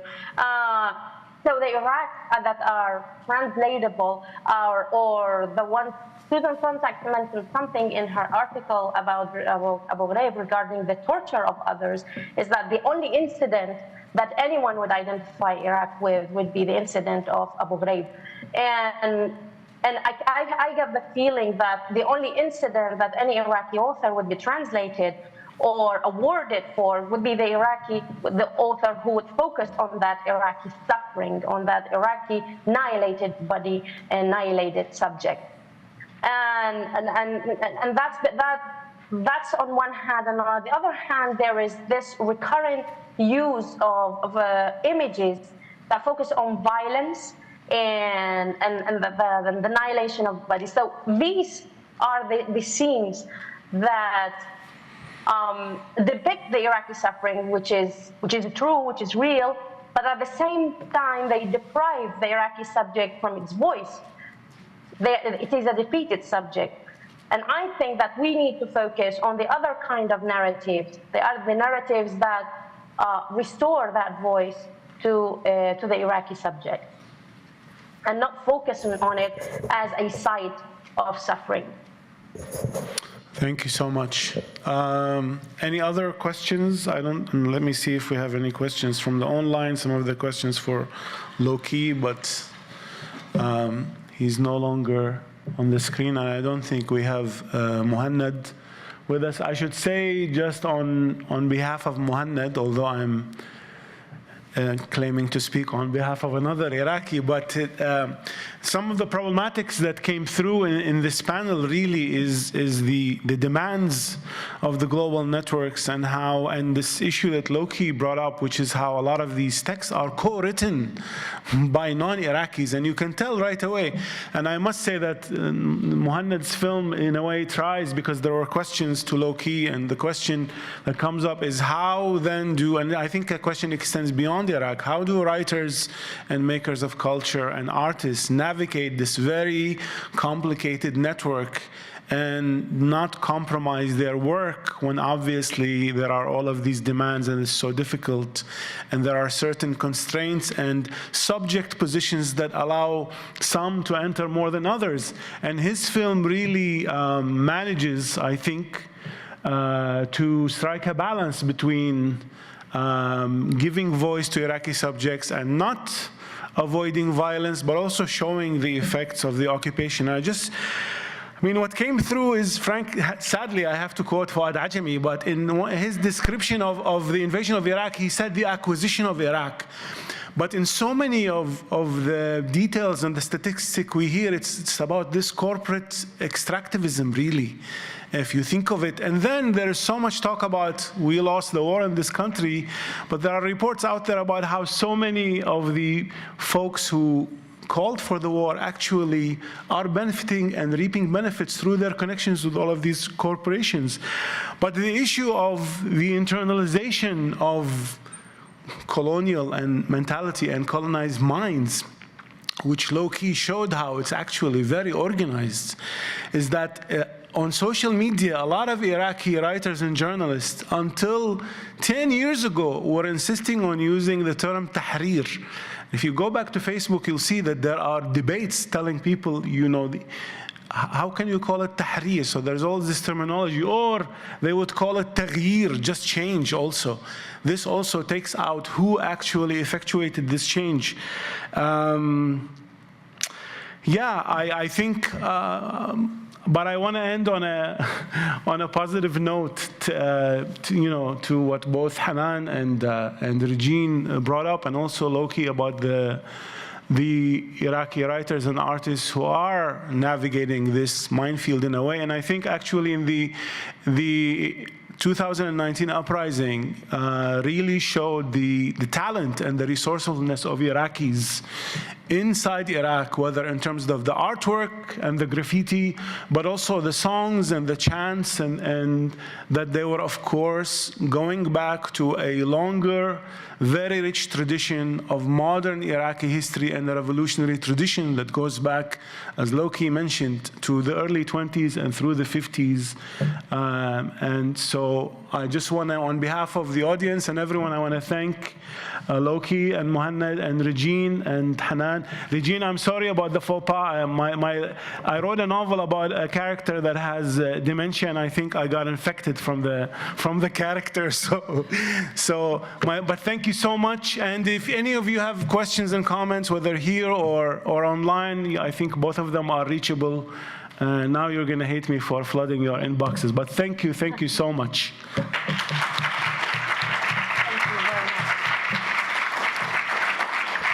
And I want to thank Coco, of course, and the technical team, because they had to navigate all kinds of complexities for this. But I think now it's time for lunch. Sorry, we can't send you electronic meals. Thank you, everyone. We're going to break until 3 p.m. We'll have the film screening. Okay. Please go ahead and grab lunch. And we'll enjoy be in touch. See you at 3. All right. Thank you, everyone.